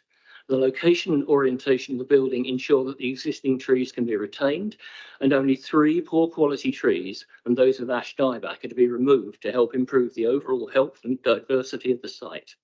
The report repeatedly suggests that simply being in the gap is sufficient reason for refusal. However, policy suggests that development will not be permitted only if it physically or visually diminishes the gap. Not possible to see the proposed building from outside the site. Indeed, even the existing buildings on the boundary which are to be demolished are virtually invisible.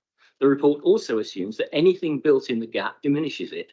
But 2 inspectors have said preventing two settlements from coalescing is not the same as preventing any development between them.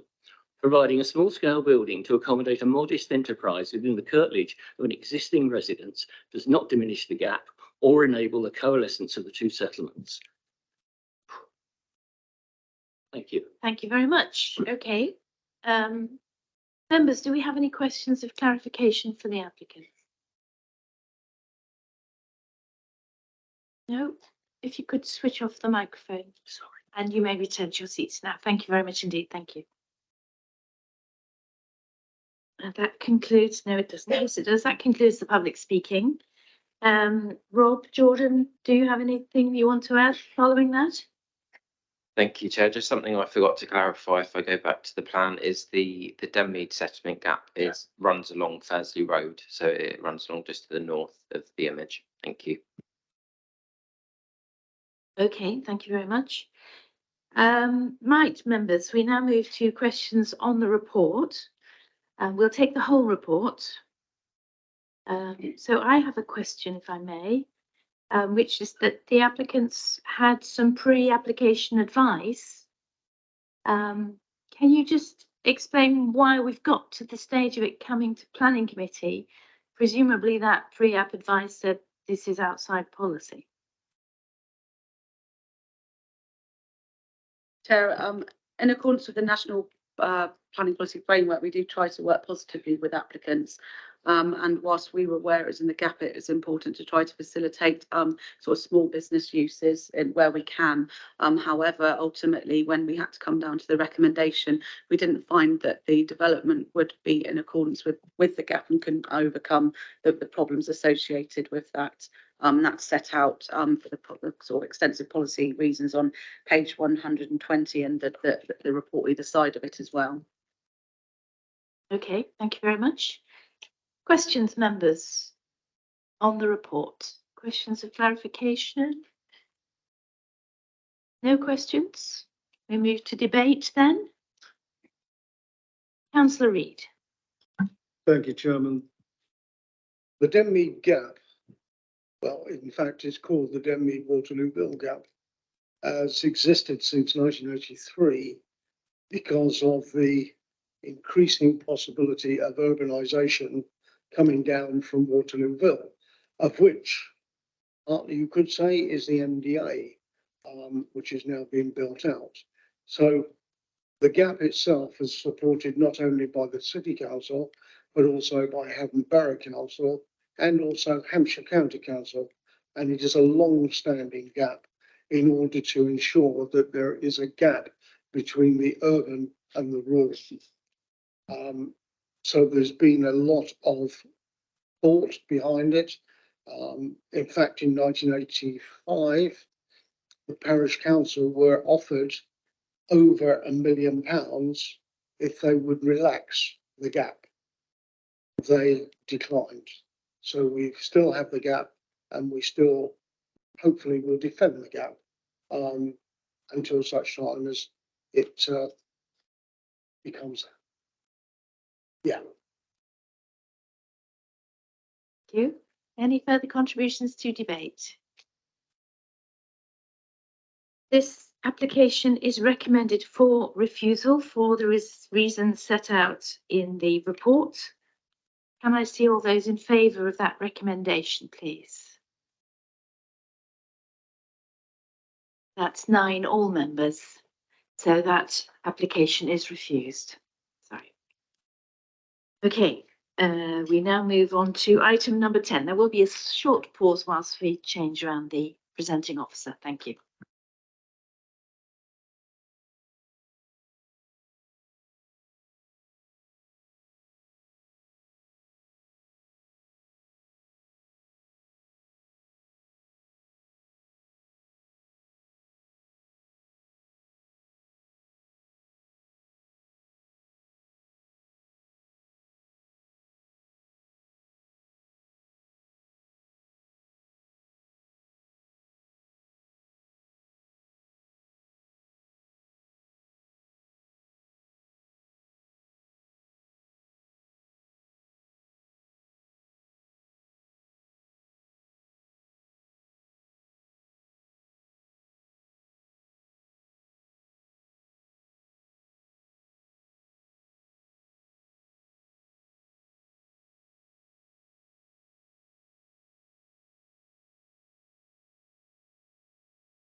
Have all our public speakers now.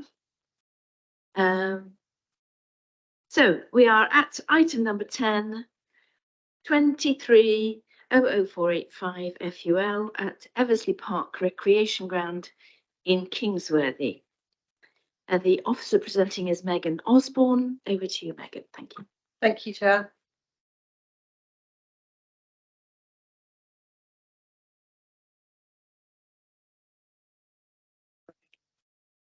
Delay. The application site is located within Kingsworthy Village on existing recreation ground, and it is proposed in the same location as the existing play equipment on the recreation ground. The site is in the northwestern area of the rec ground and has dwellings to the north on Frampton Way and to the west on Holdaway Close. The proposal is to replace the play equipment on the site. The only bit that requires planning permission is the proposed tower. This is to the eastern side of the play area. The climbing equipment only needs permission because it exceeds 4 meters in height. The design includes the use of some blue and green panels, but overall the colour scheme is greys, blacks. The overall tower is approximately 5.1 meters in height. The highest platform on which a person could stand is 3 meters. Take you through some photos. So this is standing southern part of the recreation play area, and the houses you can see in front of you there are the houses on Holdaway Close. And the play tower would be to the east of the screen here. I don't think you can really see exactly where it would be. It's off the camera shot. And this is looking, you'll see approximately to the right hand side of the screen where the tower is proposed. And this is looking north towards Frampton Way. It's concluded that development would not result in any harmful impact on the character of the surrounding area, nor would it result in any material planning harm on the surrounding residents. Therefore, this application is recommended for approval. Thank you, Chair. Thank you, Megan. We now come to the public speaking. We have Patricia Dowdell. Hi, Patricia, come forward. You switch on the microphone. That's it. You have 3 minutes from when you start speaking, so please do take your time settling in. Okay. 3 minutes, thank you. Well, good morning. This won't take very long, I think. But I refer to the objections published online. And also I'd like to respond to some of the comments of the parish council because I find them a bit misleading. I want to emphasise, though, to begin, that all the objectors support a climbing frame in the playground, but they don't support the particular tower proposed by Kingsworthy Parish Council on 2 main points. Firstly, it impinges on the privacy and living space of neighbouring houses, and therefore the security. Secondly, its design and materials are inappropriate for the park location, out of keeping with the other equipment which has already been installed. So some of the comments I will refer to. My first point then is about privacy and overlooking. The council says there's a cluster of trees between the proposed tower and the majority of neighbouring properties, which is misleading because one house has no screening at all. The trees in question are all deciduous, which means for at least half the year they aren't a screen at all. And there would be an unobstructed view of some of the living spaces, mainly upstairs rooms of 2 anyway, of some of the houses, and the gardens, so that would be more open to observation because of the height. They also mention that the highest platform a child could stand on is 3 meters. Well, this assumes that all the users are children, which is not necessarily the case, because the playground is open 24/7. After hours, older and larger individuals often use it, especially in the summer, and larger teenagers particularly play on the equipment. So And so in effect, anyone who cares to do so can climb the tower. And the Nextdoor website, it frequently warns us of thefts from sheds and garages in the area. So gratuitously providing an elevated observation point seems a bit irresponsible, at the very least. And furthermore, I don't think that adding a few more polyurethane panels or screening would help significantly. Well, that's security, but my second point is about the appropriateness of the chosen tower. I quote the council: "The majority of the structure is made of metal, steel, and HDPE, high-density polyurethane plastic, both of which can be recycled, and the planning in Winchester said it's considered the proposed tower would not appear incongruous with this area of existing playground equipment. The height, mass, and design is acceptable within the setting." Well, I absolutely disagree with that. The height and materials have visual impact which is out of keeping in a park environment, and the tower relates very poorly to the I'm location. afraid that's the end of your 3 minutes. But members have questions, so we may be able to tease out a little more. Can I just? Do you have a sentence to finish? Yes, well, I would just like to say the other 4 plans in the public consultation would have been much more appropriate and would have satisfied everyone, because there's never been a problem with the playground being there. Everyone's been perfectly happy with it. But this particular thing stands out and is a security risk, basically. Okay, thank you very much. I think you've made your point. Thank you very much. Members, do we have any questions of clarification for Mrs. Dowdall? No? Yes, Councillor Lee. I'm just curious to know, you mentioned some other options or proposals. Well, yes. Why was this one in particular Well, this chosen? is what I have asked them, and they've just said they have a very complicated matrix of requirements. The public consultation was only 20%, counted 20%. The other 4 options that came in the public consultation were all lower. They were all wooden, much more appropriate to the park and the surroundings. And yet, for some reason, they've chosen something this high, covered in polystyrene cladding, which is okay. Any more questions? Thank you very much. If you could switch off the microphone and return to your seat. I'm sorry. If you could just, that's it, and return to your seat. Thank you very much. Thank you. Our next contributor is from the Parish Council, and that is Councillor Colin Cosburn. If you'd like to come forward, Colin. The microphone is switched on using the button at the bottom, and the 3 minutes that you have will start when you start speaking. Thank you. Good morning. We ask that this committee support our application for a play tower at Eversley Park, Kingsworthy. This tower represents the final part of a major refurbishment of our principal play area within the parish and is the only item of equipment that requires planning consent. To my knowledge, the play area has existed in this location for the 40+ years that I have lived in the parish. Following a major tender process, the scheme proposed was scored the highest by the majority of parishioners attending the consultation sessions organised by our council. 5 schemes were put forward for parish consultation, and each was also rated by the parish council for compliance with national play area standards and sustainability. The reviewing committee also placed this scheme first. It's been stated this tower is too high at 5.1 metres, but as the drawings accompany our application indicate, this is the overall height of the tower's pointed roof and flagpole. The highest a child can climb is 3 metres, which is approximately 1 metre less than the rope pyramid that it replaces.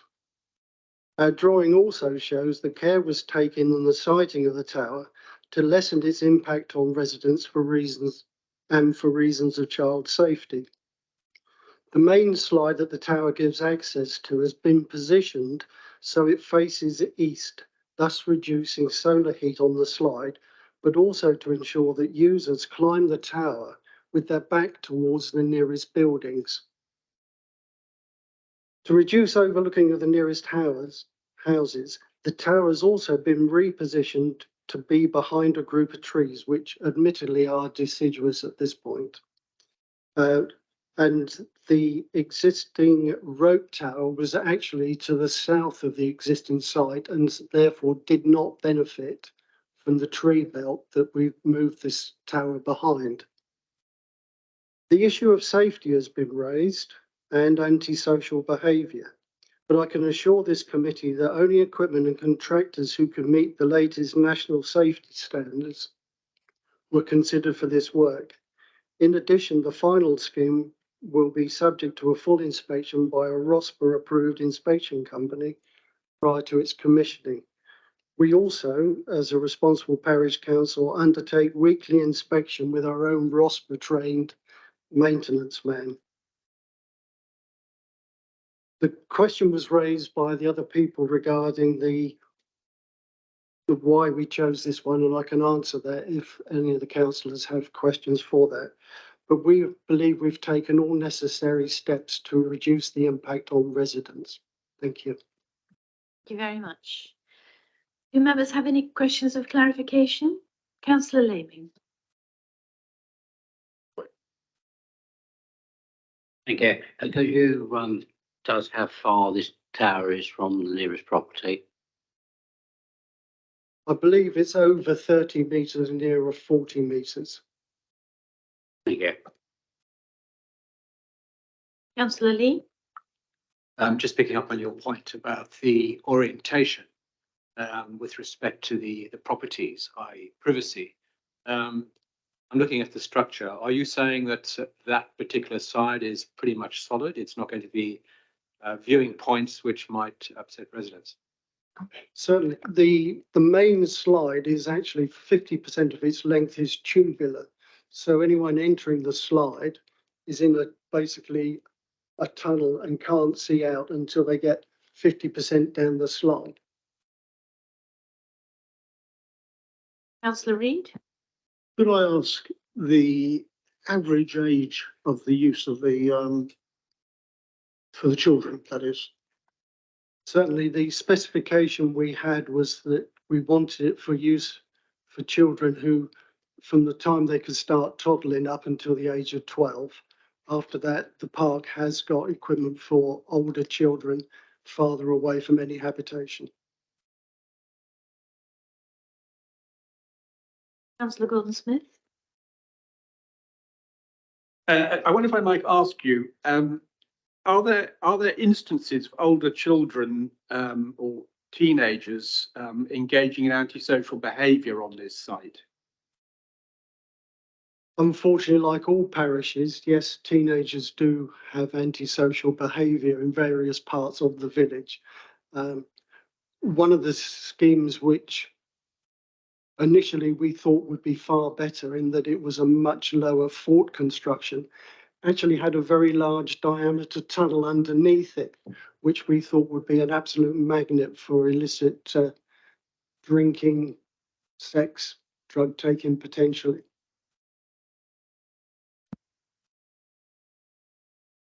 Bit too much information. Okay, any further questions? Thank you very much. You may return to your seat. Thank you. And Councillor Jackie Porter, you are the ward councillor. You have 5 minutes. You know the routine. Thank you very much. Thank you. And I won't be taking 5 minutes, but thank you for giving me the opportunity to speak. I fully support the principle of the village playground. It has, it's where I started my politics actually, fighting for a better playground exactly there. And it has grown in size enormously, and it does provide the most amazing collection of play equipment for hundreds of children to come out and play every day. So I put that in context, and I appreciate Mrs. Stousel's comment about that as well. But this particular piece has raised quite a lot of concern locally from the people in Holdaway Close. And I felt it is important to represent their views because they are concerned about the potential effect of older children looking in or using it as or other people using it as effectively a watchtower for their own properties. I realise it's a difficult one for you to decide upon, and although there are trees between the properties and the new equipment, actually they're not directly in front of, and the people that are complaining are literally in full sight, I believe. And it's not just the applicant that's come to speak today, it is other people in that road. The problem that the parish council have is that actually the orientation of the equipment can't really be varied because slides by good practice can't be facing south. So they can't turn it round any more than it currently is. But there is a potential concession of some sort of screening on those sides of the slide, which currently at the moment are open. That could perhaps be, you can get a different sort of surface, so that it's not necessarily a solid surface, but it could be an opaque surface that stops people looking through. And my concern is that if we don't do this, then it will be a great concern to the people in Holdaway Close. Thank you, Councillor Porter. Members have any questions before you go? Nope. Good. Okay. Thank you very much. Right. Now we go back to our presenting officer, Megan Osborne. Do you have anything to add? Members will take questions on the whole report. I have a question actually. Did we consider a landscaping condition that would improve the coverage for the nearest houses on Holdaway Close? So did we consider requesting that a couple more trees be planted just on the outskirts of the park that would help with the screening? I don't feel it's necessary, but it can be put as a condition that extra planting is put there. Well, I would like to propose that we have an extra condition and require the parish council to plant 2 extra trees in that, and you can see there's a gap on the left hand side there between the path and the play area fence. I think there's room for a couple of trees there. Perhaps one of them could be deciduous and one of them could be evergreen, and that would hopefully cover the issue of any potential overlooking. Do members agree with that proposed condition? Can I see a quick show of hands? No, Chairman. You're Councillor Reid? introducing a hazard area inside a children's play area. No, it wouldn't be inside the children's play, it would be outside the fenced area. It's outside. Yeah.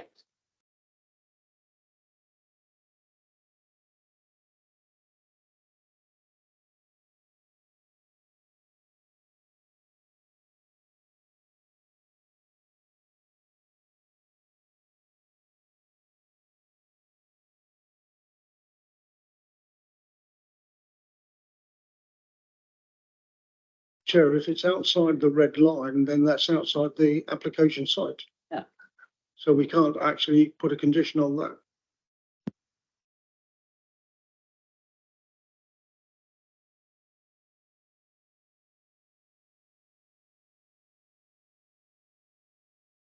I'm informed that we can, because it's within the ownership of the parish council and it's in the blue line area. So, and if we could go back to the picture that shows the existing trees. So if you look at that, where the proposed tower is, if you go straight to the left of that, there is a definite gap, isn't there, between the tree group in the sort of centre left, slightly up a bit. So slightly south of those existing trees. Yes? Agreed? Is that agreed, members? Agreed. Thank you. Okay, have we got any more questions on the report for the officer, please? No? Debate? Councillor Reid. Chair, the only reason this application is before us because of 1.1 metre high. If it was 4 metres, i.e. take the roof off the largest part, it would fall within the grounds where it doesn't require. I think, Chairman, that the actual piece of equipment, I'm intending to believe that the colour scheme is not quite what I would see, but that's beside the point. But this is a piece of kit that will cater for.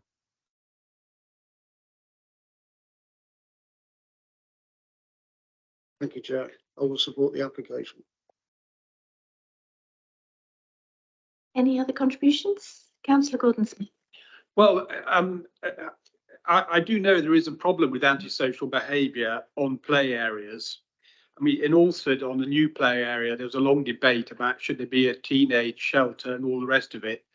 And of course, the older children all complain there's nowhere for them to hang about, and so on. But I don't really think one can use that as a reason not to allow something, because you know, if it doesn't happen there, it'll happen somewhere else.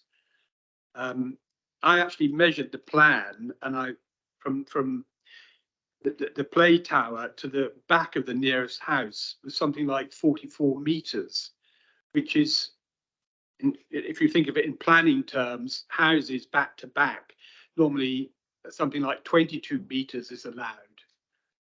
So it's not considered intrusive to be looking at that sort of distance. So I'm in favour of accepting this. Councillor Cunningham. Thank you, Chair. Yes, looking at this, if you look at page 138, quite clearly picking up on Councillor Reid's comments with regard to the overall height, the new equipment would not have required planning permission at all had it been up to 4 meters in height. Now, if it had been up to 4 meters in height with a platform upon which children could stand, we wouldn't be sitting here listening to this application. We would have been going through without a planning application. As it is, the platform is only 3 meters high, which is a meter less than it would have required. So it'll have my full support. Okay, lovely. Well, this application is recommended for approval with the extra condition. Could you read that? Yes, please, if you could read that out. Thank you, Megan. The extra condition proposed would read as follows: details of additional planting, including 2 additional trees, shall be submitted to and approved in writing by the local planning authority prior to the use commencing, and then we'd add our standard maintenance timeframe of 5 years should any tree be removed or die within that timeframe. Thank you. So, members, can I see all those in favour with the extra condition, please? That's all members. Thank you very much indeed. So that is approved.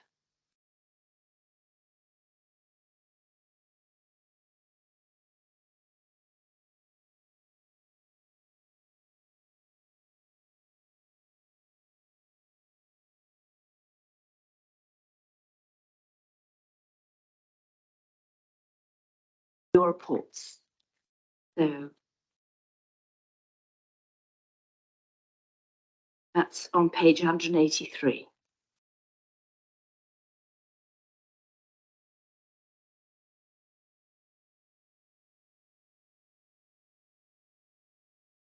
Members of the public can stay or leave as you wish. We've dealt with your application. Thank you very much indeed.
Okay, members, so we're on page 183 of your reports, agenda item 14, which is the quarterly report on planning appeals. And this is going to be introduced by Lorna Hutchings. Thank you. Thank you, Chair. As the Chairman said, on page 185, we've got the start of the second page of the report. It sets out the percentages, and so we had no appeals allowed, 100% appeals out of 4, that is, dismissed, or 3 no with no costs application, and 1 with the appellant's cost application, which was a partial award of costs in favour of the appellant there. But we didn't have any committee decisions that went to appeal in the quarter, which was from the beginning of January this year to March. So if there's any questions about any of the appeals there, then that's something we can discuss now. Well, I think congratulations are in order to the planning team for having not lost any appeals in the last quarter. Councillor Reid, you have a question. Just a quickie to clarify that the appeal on number 3 was dismissed, but costs were allowed. And then it's partial costs awarded to the appellant. Can you possibly enlighten us? It was a procedural issue, I think, in terms of whether we should have accepted or not accepted amended plans from memory. Because we'd said we weren't going to accept the amended plans, and the inspectorate said that we probably should have just accepted them in the first place, and then that scheme would have been acceptable. So I think they felt that the appeal was unnecessary if we'd accepted the amended plans.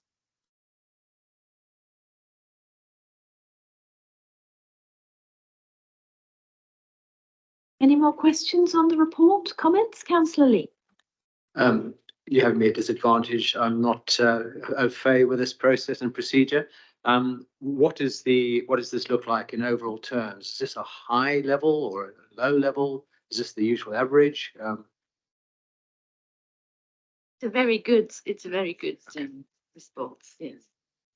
The government expects us to lose no more than 40% of appeals, so it is good. But we've got our own KPI, which sort of expects about 80%, I think. So it is good. We've normally maintained that level of sort of win, let's say, and that's through, as I was saying yesterday, we're trying to resolve things. We're not just trying to just refuse everything, because then you'll end up spending all your time in appeal rather than spending time with the planning applications and the applicants. That is, it's good and it's quite consistent. Great, thanks. Right, I think we would like to do the tree application, but only if the tree officer is available. He was called out on an emergency TPO. So we're just trying to find out if he's available. So if you don't mind just hanging around for, say, 5 minutes, we'll see if we can bring that forward. Thank you.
Thank you very much for coming over, John, before lunch instead of after. Um, are you okay? You settled? You Yes, sorry, yeah, I think so, yeah. right? We can. So this is item number 13 on our agenda, reference TPO 2332, and it's land at Coppers Hill in Titchfield. And the presenting officer is John Bartlett. Thank you. Thank you, Chair. So this is for the confirmation of TPO 2332. The way this came about was that there were letters received from the residents nearby indicating that the pine trees were due to be reduced. And subsequently, through discussions with the management company involved, we found that these trees were were proposed to be removed. So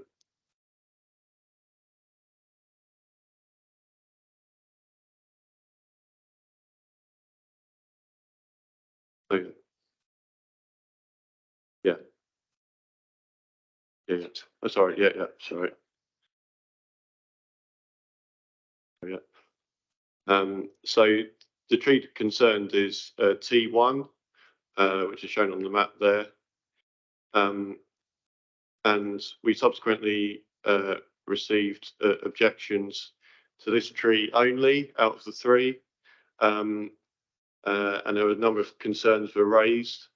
So they concerned safety of the tree in terms of the branches it was dropping and the cones and the deadwood.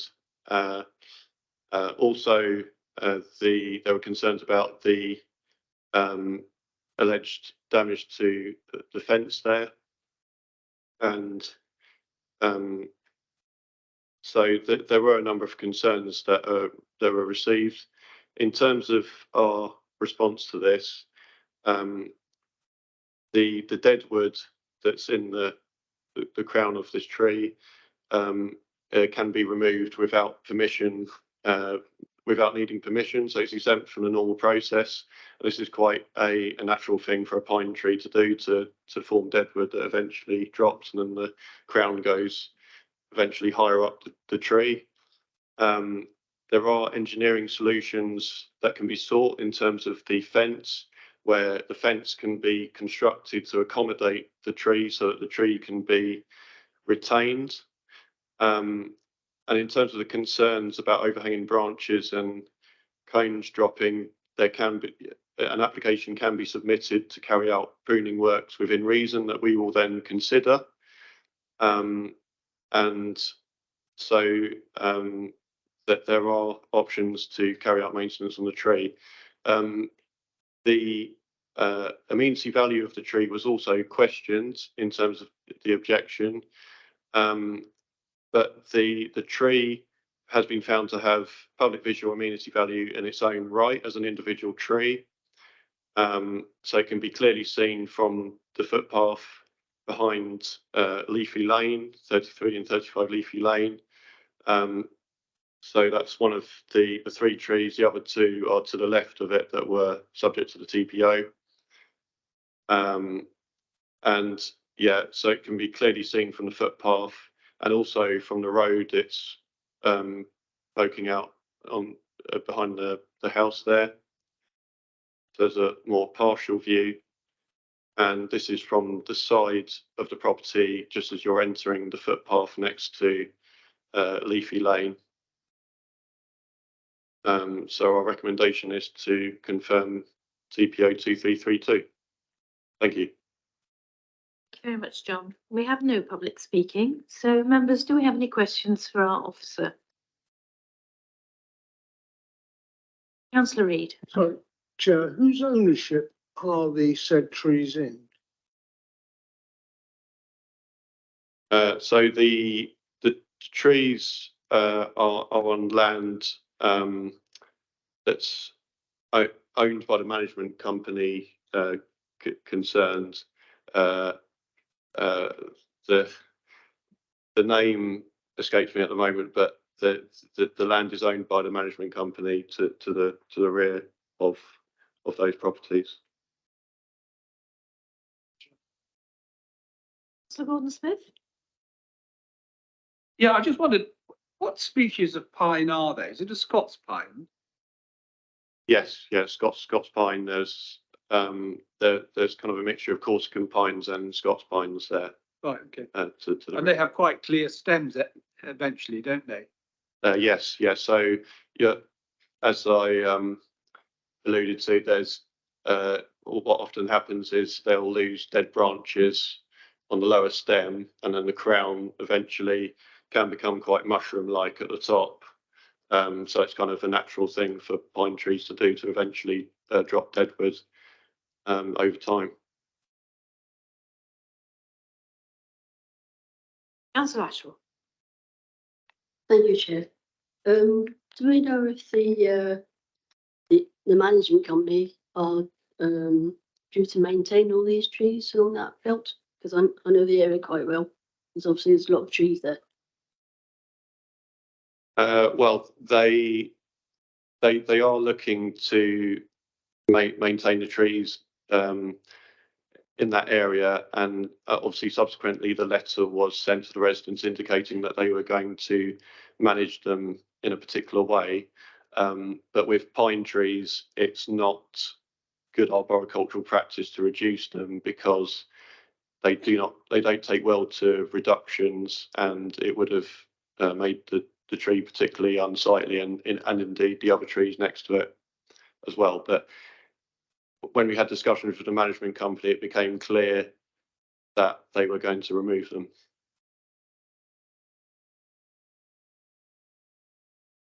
Any further questions? No? Debate?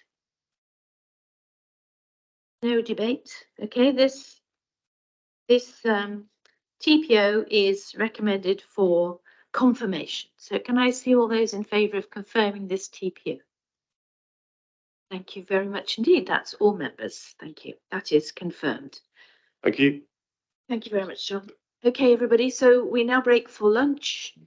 The Mayor's Parlour has been opened for members to take their sandwiches, etc., to, if that's what you would like to do.